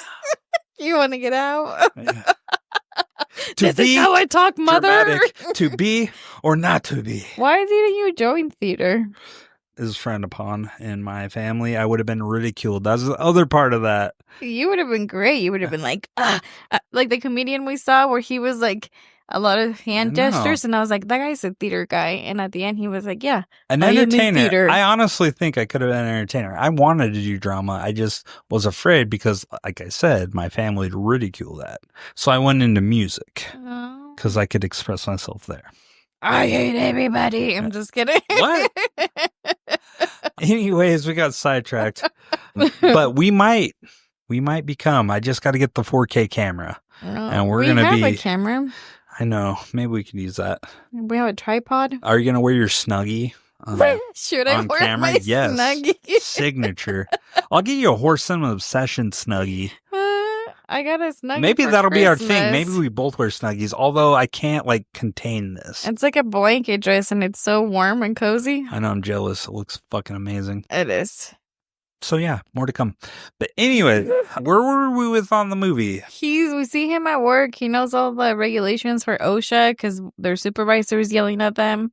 Yeah, he's a real hard ass. And everybody's had a supervisor like that. I've had a million of them. So, but he's like, and yeah. Trevor's like, get the fuck out of here. And the safety machine, he's like, is the safety on? And he's like, it doesn't fucking matter. And then he's like, well, code 6382 of the guidebook means safety or whatever. And then the guy's like, oh, he had my back. He's cool.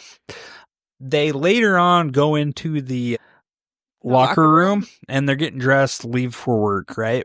Mm-hmm. Everybody's joking around. He's joking. And then they're like, you know what? You used to be all right, man. You never come out anymore. What's going on? He has no energy. Yeah, you have no energy. You never come out. And he doesn't say anything. He's just quiet. And then they're like, well, that's what happens when you get a woman. Like, they're, assuming he's got a girlfriend. And they don't know. Although clearly he's lost weight and nobody's like saying that. But I guess it's a group of dudes. But see, this is why I know he's not dead, because they're asking him questions and they're interacting with him. Well, interacting and like they're joking around and want him to come to poker night, but he doesn't come around anymore. And we're going to see a picture too that floats around, right? Yeah. So in the picture, we're kind of jumping around all over the place, but this picture he finds, it shows Ivan and his coworker fishing. Reynolds. Right? Reynolds. They're Mhm. fishing, and he just like, oh, Reynolds, that motherfucker. He's fishing with the enemy. But Him in the neck. But the newsflash, Jennifer Jason Leigh's character has the picture, right? He finds it with her, and this is in his spiral, right? Mm-hmm. He's like, why do you have this? Ivan, she's like, what are you talking about? She's like, I thought you wanted me to have this picture. It was in my jar. Your tip jar, yeah. Yeah, tip jar. And she's like, it's you. And then he's like, oh my God. He's like, no, it's not. And freaks out and calls her a whore and runs away. Yeah. Like, what is he quotes something like, he's like, of course you would say. It's kind of funny how he does it. You know what I'm talking about? Like, yeah, everything's all right. Like, I know what you're talking about, but I can't remember the exact his quote mannerisms on some things are fucking hilarious. Like, he has a moment in The Fighter. He's like that too, kind of like acting stupid. It's funny. But anyways, yeah, his coworkers. So at some point, he was a normal dude. Mm-hmm. Again, painting the picture. Now that I've seen the whole movie, it makes sense. He was cool for a while. I don't know how long. Did it specify how long he worked at this? Oh, no, they didn't say how long he's been there. Because I'm curious. It sounds like he bonded at least with Reynolds. He was cool. He went at least one time fishing with him. You know what I mean? And he has his phone number. I think it sounds like they were all close because it sounds like they have like a close deal. All the guys have like this friendship going on. And they all know each other. They know who they are, who works there, who doesn't work there, what's going on in their personal lives. Yeah. So now we go so instead of hanging out with the guys, he goes to the airport to go get coffee. So, and that's another weird thing because I'm like, oh, yeah, he went to a diner. I didn't realize he was at the airport, but you quickly find out. But then there's a lady. Marie. Yeah, Marie. She's hanging out. They have a banter. They have chemistry together. And he's flirting with her. She's flirting back. She throws this. Sorry. Go ahead. She throws the same quote as, Stevie, if you were any thinner, you wouldn't exist. Which is a clue. Like, this is all a figment of his imagination. But we don't know that yet. Mm-hmm. The other thing that was interesting here, she brings him a piece of pie. And then he looks at the clock and it's 1:30. He goes to leave. Reoccurring theme. And he leaves her a tip. And I had to rewind several times and pause. The bill, the first one that we see on that he tips her is $0. There's no number. It's just the money sign and a zero. That's a clue the transaction never happened. Yeah. But in his head, he's being generous. So in the reality, he's showing up to this place, the airport. And the actual real waitress is totally different. She's a white lady, and she's like, oh, man. At one point, he starts talking. He's like, where's Marie? She's like, whoa, you can talk? She's like, I thought you were a mute. What's going on, man? How you doing? And then he freaks out. But that was part of his downward spiral. But spoiler alert, Marie doesn't exist. All the spoiler alerts are. Well, it's moments that matter. Yeah. I don't seem foreseen. With this, it's a reoccurring theme, but it doesn't work. He even goes on a date with Marie. But the date that he is in the psychosis was a moment in his life. He had a picture with his mom. And because he takes a specific picture of Marie and her son, and it was him and his mom that was there, and it makes him even stop and look at it. So his insomnia and lack of sleep is totally fucking his brain up. He's mixing reality and the dream state, like totally. He's lucid in between two. What's reality and what's not? Yeah, he's mixing his own memories with this, where the guilt's just infusing everywhere. At one point, we did see both his supervisor and his manager ask if he's okay, and they make him take a pee test Because at this point, they can't ignore it anymore. Well, he thinks his floor manager's out to get him, which he's an asshole, right? But how much of this is him being an asshole or him just genuinely like, what the fuck? Or maybe he's not an asshole. Maybe Trevor's seeing it like that. Yeah. But the guy is not an asshole. Like, he's like, hey, he brings him up to the actual general manager, and the general manager's like, hey, man, is everything okay? He's like, yeah, of course. And they don't mention it though, right?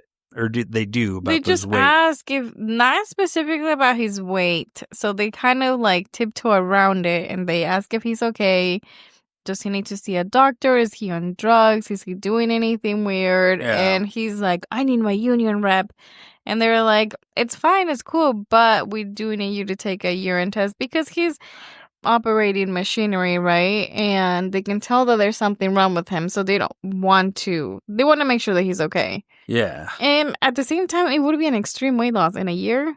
Well, I think anybody would be like, and it doesn't look like he has family at all anywhere. Yeah. We find out his mom dies. We don't know his dad. We don't know if he has siblings or anything, but it doesn't sound like he does. He's all alone. So really, it's his coworkers, and it's only that we see his manager, floor manager, and general manager are the only ones saying something. Yeah, finally. So maybe the coworkers are saying something to these guys. Maybe. Yeah, because everybody does at some point kind of hint, like, you're losing it, man. You're fucking crazy. Oh, yeah. Eventually they do. The other thing, this is around the time that we meet Ivan. He's upset that they make him take a urine test, and he storms out, and then he's sitting there and having a cigarette, and then Ivan is sitting in the car next to him and starts talking to him.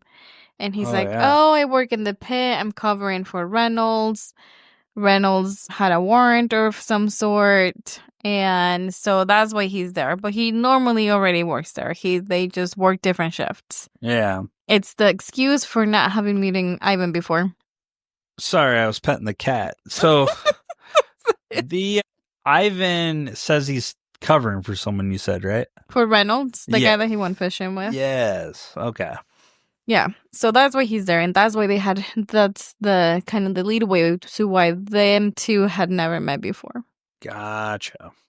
And then a few days later, we see him working with Miller, the coworker. Well, Miller calls him over and he needs some help with something on the machine, right? That they're working on. And they're standing there, and he's working on it. Well, the Miller's hand gets stuck, and then for whatever reason, I'm not sure how it works, he leans on it. He's distracted by Ivan. He can see Ivan, and for some reason, he just can't stop looking at him, and he's very intrigued by whatever Ivan is doing.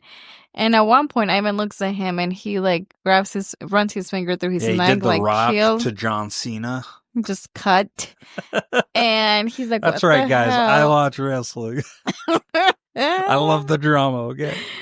So he's like, what the hell? Takes a step back and with his back pushes the button and turns on the machine. That starts going. And it's slow. This is a slow process. The guy's like, I can't get it. Although, you know what? I would have taken off that suit. I would have ripped that fucking clothes. There's no way there's no way I would not get out of that. Unless they grabbed his hand. Yeah. But it was I got the idea like it was like the sleeve. Yeah. That was caught. Anyway, I would have been out of that. I would have unzipped and unless took it off. Unless his hand got stuck. But he wasn't saying. He was just saying, help me. Like, it's getting close. Anyways, they're pushing buttons. They couldn't stop it. The guy's hand makes it through. It gets completely cut off. And it's a pretty cool scene because they all look up. The machine's still going. And there's just like a hand spinning around. Yeah. And you can tell Trevor feels like shit, and he leaves. Everybody's kind of staring at him.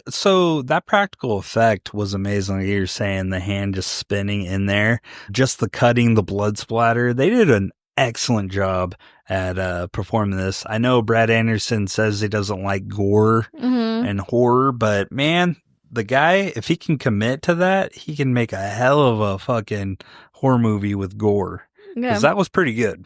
Mm-hmm. And the next scene we see, so this is where we start seeing those weird, like, sticky notes on Trevor's fridge. Yeah. With the hangman. Hangman, yeah. So it started, and there's just a lot of, it's all blank spots. So he has to figure out what the word is. He gets weirded out by this. The other thing we see is he's having a hard time remembering things because he keeps writing himself sticky notes like pay electricity, Yeah. get more bleach. What she finally doesn't pay is electricity. And it gets turned off. Yeah, it gets turned off. Even this is where his landlord's like, is everything okay?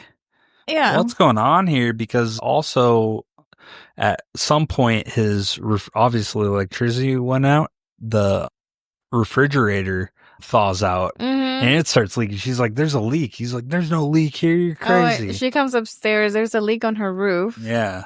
Coming from his. And she's like, I was going to leave a note. And he's like, no, get out of here. Yeah. Is everything okay? And then, yeah, no, it's cool. So she keeps getting this sticky note. Every time he comes home, he seems to be changing or there's a letter added on there. And at this point, he thinks someone is following him. And then it's an ER too, like on the post-it note, right? At some point. So he starts putting like Mother or Miller because Miller lost his hand. So he's trying to put the puzzle together with it, which at the end. To see who did it. So he has, and then at work, they're having a talk with him about Miller losing his hand. The accident. Obviously, there's an investigation happening. And he's like, okay, I was distracted. I was looking at Ivan. And everybody's like, who is Ivan? And he's like, oh, he's covering for Reynolds. And they're like, look over there. And they all look out the window and they're like, Reynolds is right there. Yeah, because they're like, well, Reynolds got busted for something, a warrant, by whatever the the word feds. was for. Yeah. And then, what? They're like, yeah, he was in trouble, but he never left his job. Yeah. And there's no record of an employee named Ivan ever. And he thinks the company is messing with him. Yeah, screw with him. And this is where his super decline in his job happens. Yeah, and from here we start seeing, well, everybody is like resenting him, like, whoa, dude, Miller's our buddy, you fucked him up. Well, in the locker room, there's a big confrontation with one of the guys, and he's like, we don't want you here. Like, we're not comfortable working with you. We don't trust you. Which makes sense. He's a liability. I totally understand. I don't think it's a matter of them not liking him. I think it's more of they're scared because now it could literally be their arm that's next. Yeah, and they start yelling words at him like, psycho, you need to fucking get some rest. And, Exactly. So they all think. And they don't know the circumstances of what's happening because he's trying terrible. to hide all of the guilt, right? From the hit and run. Mm-hmm. So, yeah, he starts pinning it. And then eventually he's working on a machine and his hand is in the machine. And then it starts, but I think he's dreaming all this because he's like, oh my God, you guys set this machine up. Or maybe he did it himself. Or that, but I don't think it really happened. Or maybe he did, and then because one of his coworkers pulls him out, the guy who says he doesn't want him around, pulls him out and saves him. So had they wanted this to happen, it would have happened. You know what I mean? He wouldn't have done that. Yeah, because so I don't know if it was a way of him self-punishing again for having hurt someone else, in this case Miller. Because I was getting nervous watching that scene because he's like, oh, the machine's not working. Well, he's putting his hands through the gear. And he's calling out for help and nobody's answering. So I don't know that he's really talking to them or he thinks he's talking to them. But he keeps shoving his hand in there. And I'm like, why are you shoving your hand in there without anyone else around to help you? Yeah. And he finally shoved it in there, got it stuck. But yeah, he pulls it out and he blames them and thinks that they set him up. Yeah, and he starts swinging on pushing everybody. And then this is where he ends up getting fired. Yeah. Yeah, they're like, this is your last day. You're out, dude. And then he wants to go to cover. He goes to the sex workers' place. She's opens the door. She has company. She's like, okay. And he's like, get rid of him. She gets rid of the guy. They come and talk, and he's just like, I'm losing my mind. Things are crazy. She's trying to talk him off. She doesn't know the extent of his problems. Knows he has a problem, but not the extent, because she has her own issues. Yeah. And then at this point is where she's like, they're coping with each other. I could stop doing this job for the right guy. And she's like, I could get a different job. And he's like, yeah, I like that. I would like that, yeah. Because I think deep down he would like a relationship. He's just riddled with guilt. Mm-hmm. And then he goes at some point, goes back to the diner, right? Yeah, at one point before this, he goes to the diner. That's when they go to the amusement park. So the big part of the amusement park, not only did this happen in his head that he's reliving his mother and him at the carnival, they add a part that's part of his psychosis, and this is the carnival ride 666, the fun house. Yeah. He's riding, and then when they say descent to hell, he literally, this is his jumping off point where he completely goes off the deep end. The ride is trippy as hell. Well, and it doesn't make sense the first time you watch it, right? Like you see at first it's like, haha, it's fun, jump scares. And then all of a sudden it gets real to him. He's like, holy shit. There's moments that we know about that happen, like Miller's hand spinning. We see that. We see body parts. But then we also see like a car crash, car victim. There's sex work. Sex workers, yeah. They themselves are in a little red car that they're riding in. Which is a metaphor for his car that did the hit and run. And I didn't know that. The little boy that's in the car with him, Marie's son. Nicholas. Yeah, is the one he hit. Yeah. So all this is playing a part, and he is just riddled with guilt, and he's panicking. He's also having like flashes, the flashing lights, because he keeps blinking. He's seeing sunglasses and a speedometer, and then he looks down and he sees that Nicholas is having a seizure. Yeah, and he runs him out of the fun house, needs help, and then Marie comes up. She's like, "No, he's having epilepsy or whatever. Yeah, let me do it," and she helps it, and he gets right. Yeah, and she's like, "Oh, I would have never guessed he would have had an attack. He doesn't get them very often. Otherwise, she would have mentioned it." Right. And then so he gives him a ride home, drops off Marie and Nicholas. And then again, there's like a Mother's Day note on Marie's fridge, and he thinks the handwriting might be related to the hangman note that he has at home that he's trying to piece together. Yeah. But at one point, he goes and confronts Miller, because at this point, trying to figure out the puzzle of who's leaving him the note, he thinks it's Miller. Well, he's like, dude, he's also guilty about Miller.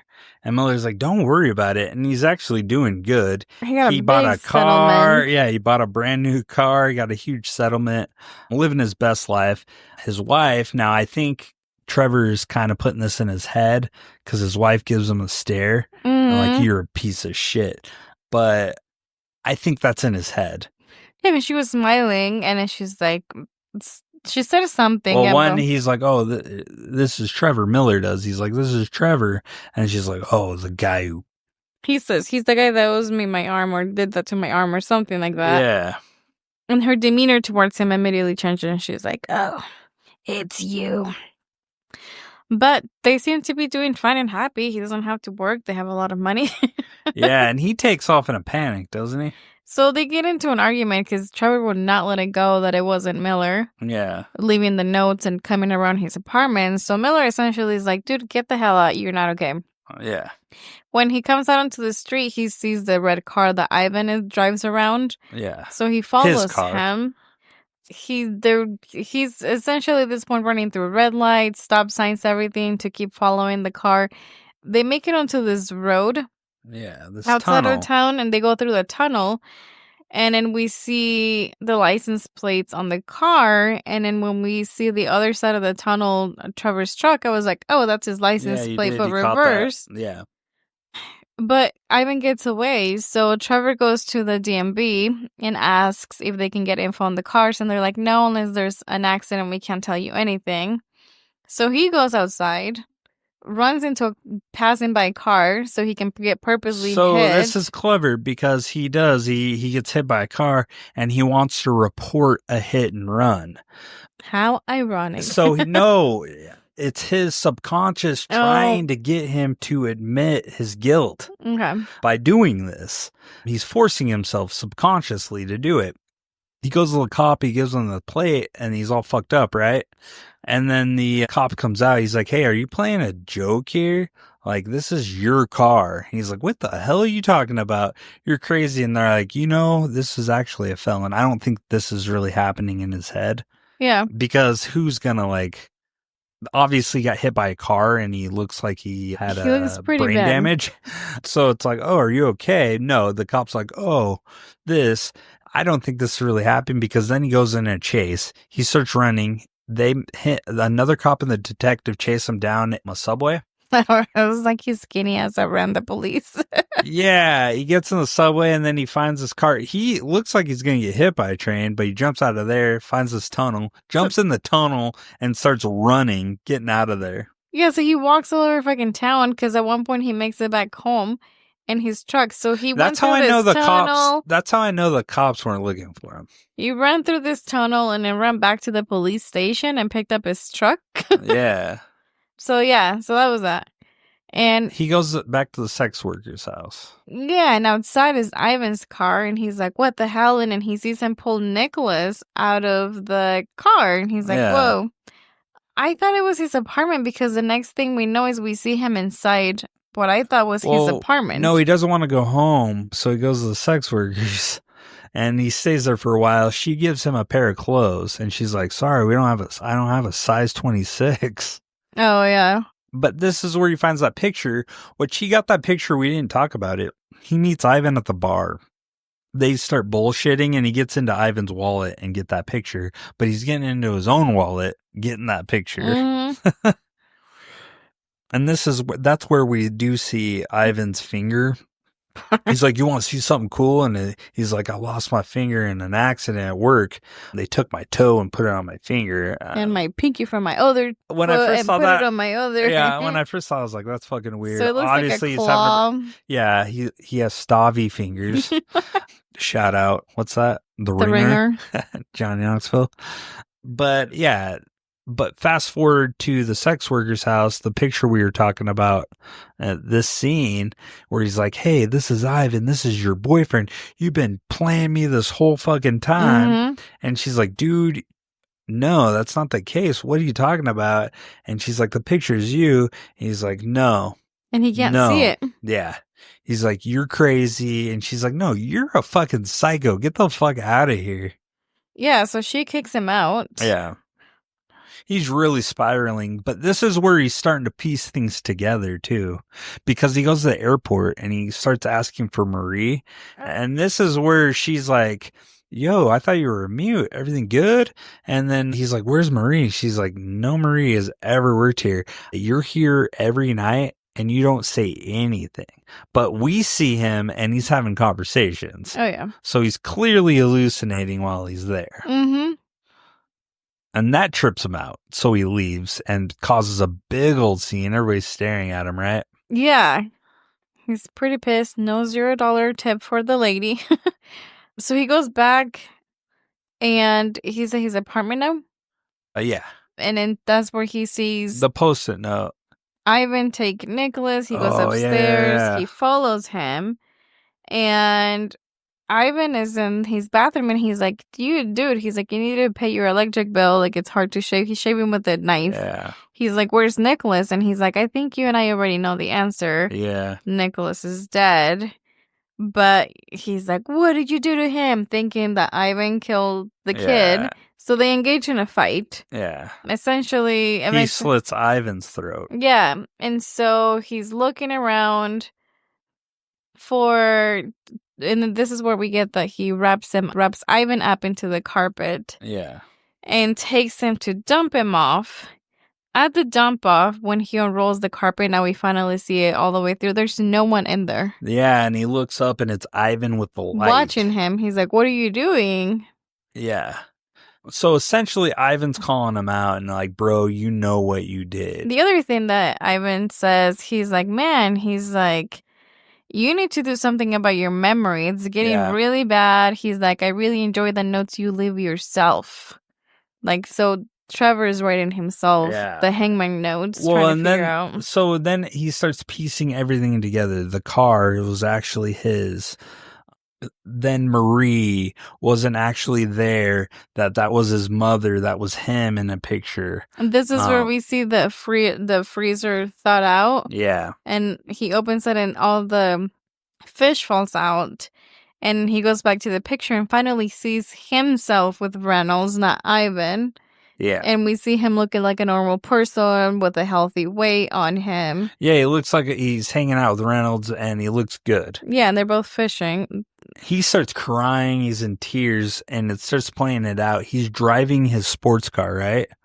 Down the street, and then just has the music blaring, windows down. It was 1:30 p.m. It shows like yes, 1:30 p.m. And then this kid out of nowhere is in front of him. He hits him.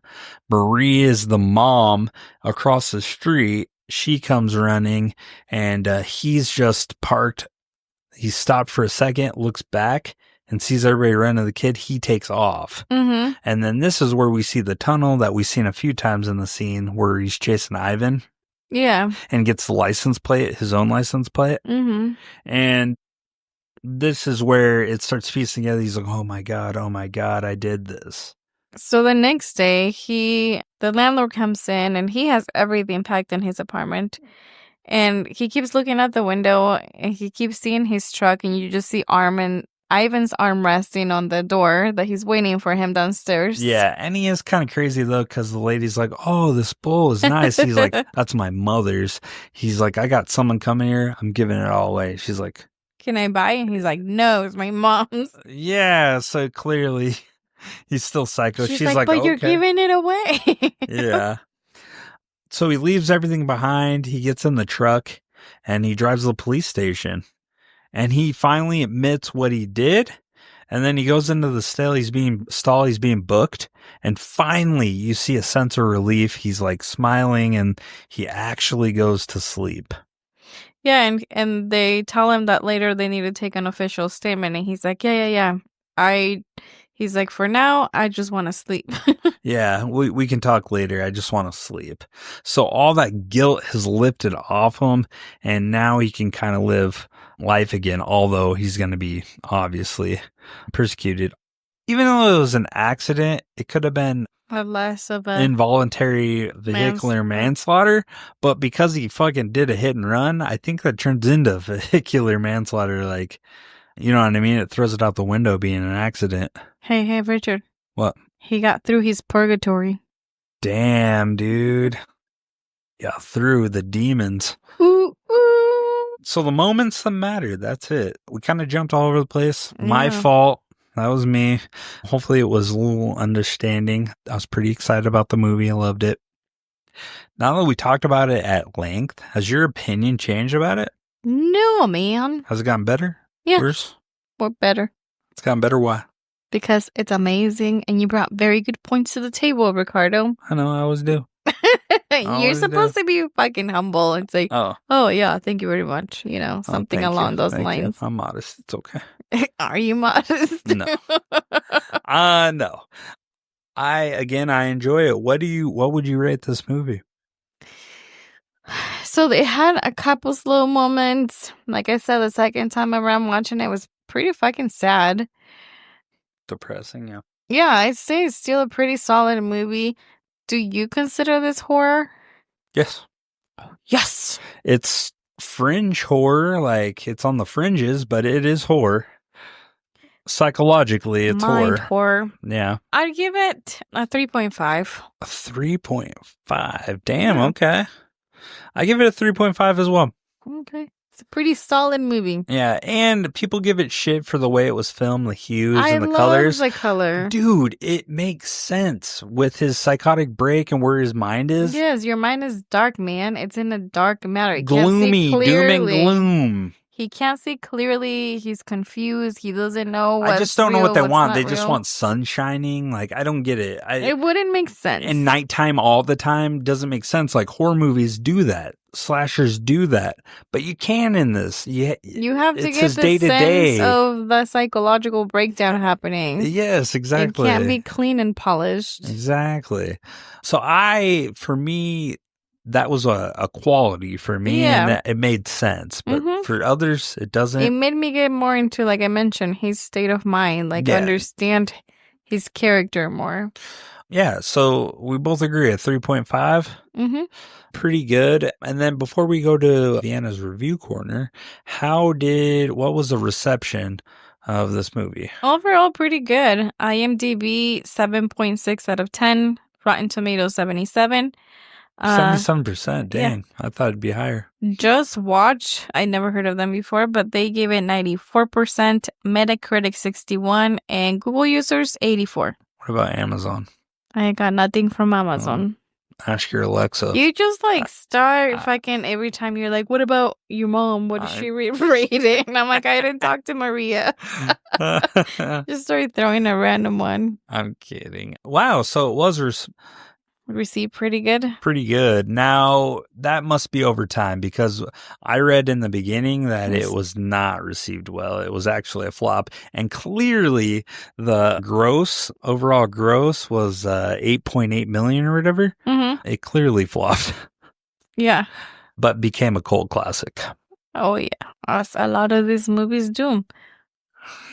Okay. Well, also, before we go to Vienna's Review Corner, shout out Yohi Bear again for winning our last 1 year celebration giveaway. Excited. We're going to give it to someone else because he came last minute. We usually give it about a week and a half, right? Busy. So we did talk to him. They're out busy promoting the movie. We have an update on the movie release, right? Yes. Not a date, The Demon. So it is still going through the film festivals. The movie The Demon. Yes.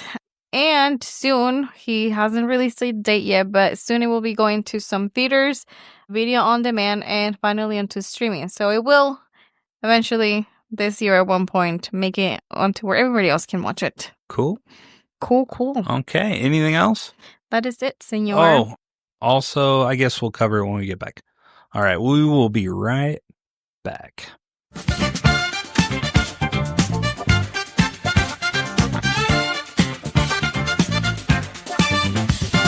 Vienna's Review Corner. Sometimes she watches, sometimes she won't. Sometimes she's hyped, but most times she's mad. Take it away, Vienna.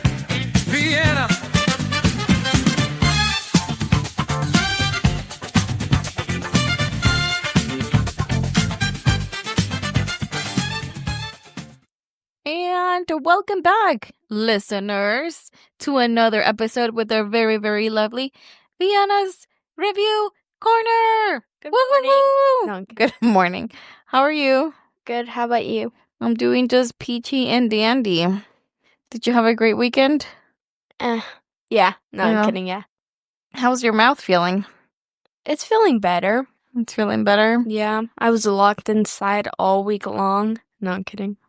Well, you needed wisdom teeth pulled out. Yeah. So that's what the spring break was. Yeah. Woohoo, making responsible movements. Okay, so this week, the movie that we had is The Machinist. Have you seen this before? No, I watched like the beginning of it and then I don't know. I've wanted to watch it for a while because it sounded interesting. Mm-hmm. Yeah. I'm sure you've seen Christian Bale's physical appearance for this movie, though, I kept right? gagging. No, I'm kidding. Well, I was starting dinner, and it took me off a little bit at first. What? I don't do Nothing, well with it's just illnesses funny. and food. I need to separate the two, okay? Don't judge me. I remember you could see his bones like when he was like bending over in the sink and she was like, oh my god, I can't watch. And I was like, it No, it was too much. was funny. He did. It's crazy. The level that he pushed his body to. Mm-hmm. Okay, so you didn't fully watch. Are you intending in the future to go back and watch all of the movie? Yeah. Okay. Well, from what you did see, what did you think of the movie? I thought it was like slow, but it was pretty interesting. Sorry if I have like kind of a lisp. I'm like, From your yeah, stitches. yeah. Okay. And then how did people feel about the movie? From the consensus of what I saw, people were like very in the middle about it. Oh, okay. Mm-hmm. One way or another? Yeah, they said it was like too slow or that it was like interesting and kept their attention the whole time. Okay. Yeah. Hit us with some reviews. So starting off strong, someone gave it 2 stars and said, Christian Bale gave a great performance, but I still find this narrative uninteresting. I think the filter might have something to do with it. I really dislike the color palette, and I get the vibe it was going for, but it was so dull and bland. Also, the story felt predictable because it was practically giving it all away, when in my opinion, they should have kept some plot points more secretive for a bigger, grander third act. I feel like I've seen this movie done multiple times and way better than this. Okay. Mm-hmm. Respect your opinion. I feel like the color really added to the movie because it made you feel like you were in a dream too. Yeah, I don't know. Especially because, like, color, like, especially in horror movies, it's supposed to, like, elicit emotion or just anywhere. Yeah. Yeah. Okay. What's the next one? Someone else gave it 2 stars and said, it starts off pretty well, but then it starts to get repetitive. I kept losing interest and its resolution isn't that impressive, so I just ended up feeling underwhelmed. Okay. However, I did enjoy Bale's performance. Also, the film has some nice shots and manages to create a tense atmosphere. Mm-hmm. Agreed. Someone gave it 4.5 and said, I love the way the story is told in here. The plot is kind of simple and can be explained in one sentence, but that doesn't harm any of this dark atmosphere. It's far more than the way the story is told that makes it so intense and gripping. Some excellent cinematography plays a part in contributing to this atmosphere, as everything is shot in a sepia tone that just looks beautiful. I agree with that. I like the how this movie looked and how it made you feel. Yeah. Someone gave it 3 stars and said, it was pretty fine and all, but I'm sorry, the whole time I could not care less. They kind of laid it out pretty clear from the beginning, and insanity spirals aren't intriguing if the person is already insane at the beginning. I feel like he progressively got, like, more. Well, I don't think he was fully. I think Yeah. the whole movie is where it really shows him spiraling down to where he has to admit that he comes to the conclusion that it's not just an illusion. Yeah. And he has to confront himself, essentially. Mm-hmm. I saw someone else say, what was it? Oh, like, why couldn't he just admit that he was insane, or why did it take so long? And it's like, sometimes it takes a long time for people to admit that, like, okay, something's wrong, you know, and to actually get help. Well, yeah, like with your mind can be pretty strong. It blocks out trauma. So although in this case he wasn't the victim per se, Yeah. he was a victim of his own, you know, the accident that he caused. Mm-hmm. So he was trying to avoid himself the guilt and was blocking it out any way he could. Mm-hmm. Someone gave it 3.5 stars and said, this movie beats you over in the head with the obvious foreshadowing so repeatedly and so aggressively that by the end, even if you don't know the more specific details of the twist, you still pretty much have a very good idea of what it's going to be like. I feel like I didn't see the ending coming. Mm-hmm. I thought he was imagining things just because he, like, was not sleeping. Mm-hmm. And sleep is a really dangerous thing to lack. That's how I feel. I'm not kidding. But I had a feeling someone had done something. Someone had fucked up somewhere. You know, it was him somewhere. Mm-hmm. But I just didn't know that it was going to be until, you know, as the story progresses. Then I was like, okay, but I still didn't see it. Mm-hmm. Someone gave it 4 stars and said, Fight Club has sex with Donnie Darko and came out with this masterpiece. Christian Bale gave an incredible and dedicated performance, which is extremely chilling and disturbing and confusing all at the same time. All right. It is Donnie Darko-y vibe. Yeah. Like the darker tones. I feel like, yeah. You're seeing things. Are they real? Are they not real? Yeah. Who was the Frank? No, I'm kidding. Yeah. His it brain? was. No. What was the kid's name? I forgot. No, in this movie. Wait, in this one or the other? In this one, the little boy, that was a Frank. Because he's the one that died. I don't know.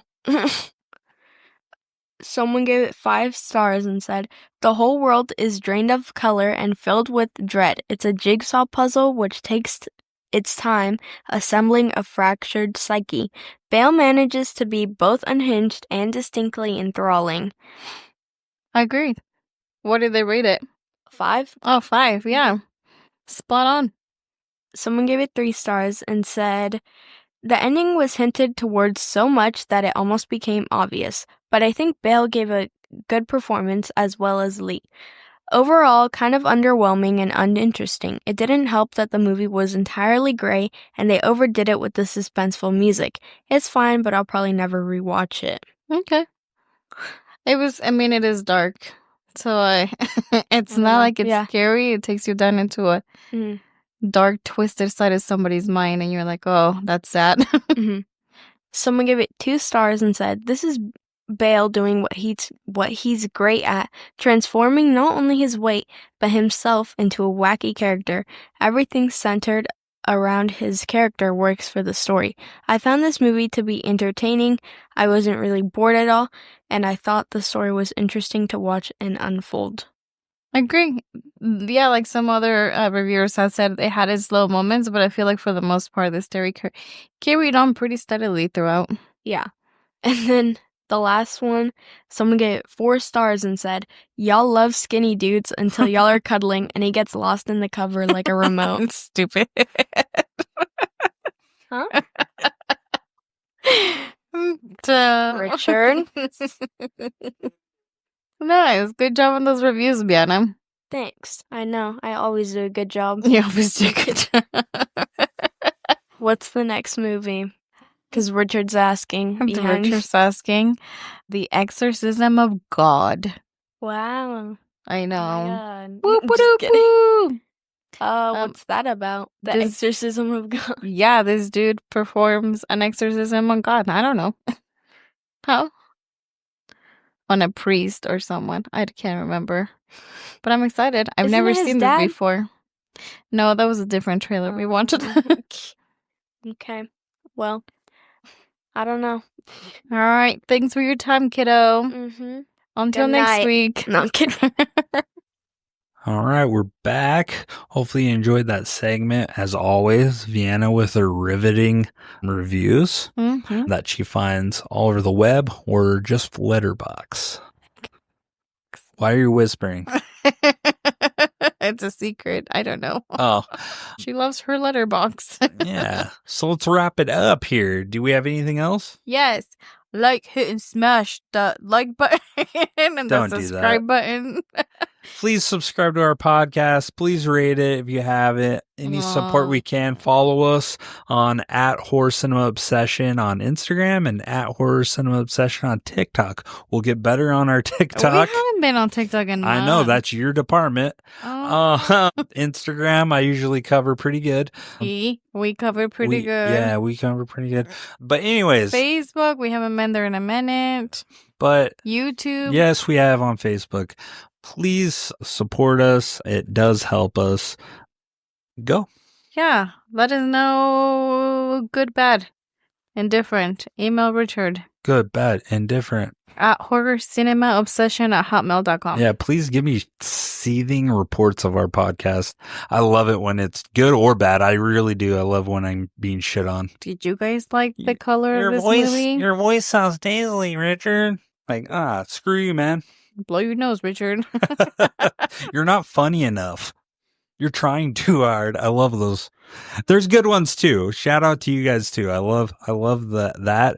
Just what sticks to me, I love it, is when they just shit on me. It's never Angelus. It's never Vienna. I'm an angel. It's Ricardo. It's Ricardo Antahani. I'm the big POS. With that, we're going to end this episode. And hasta luego. See.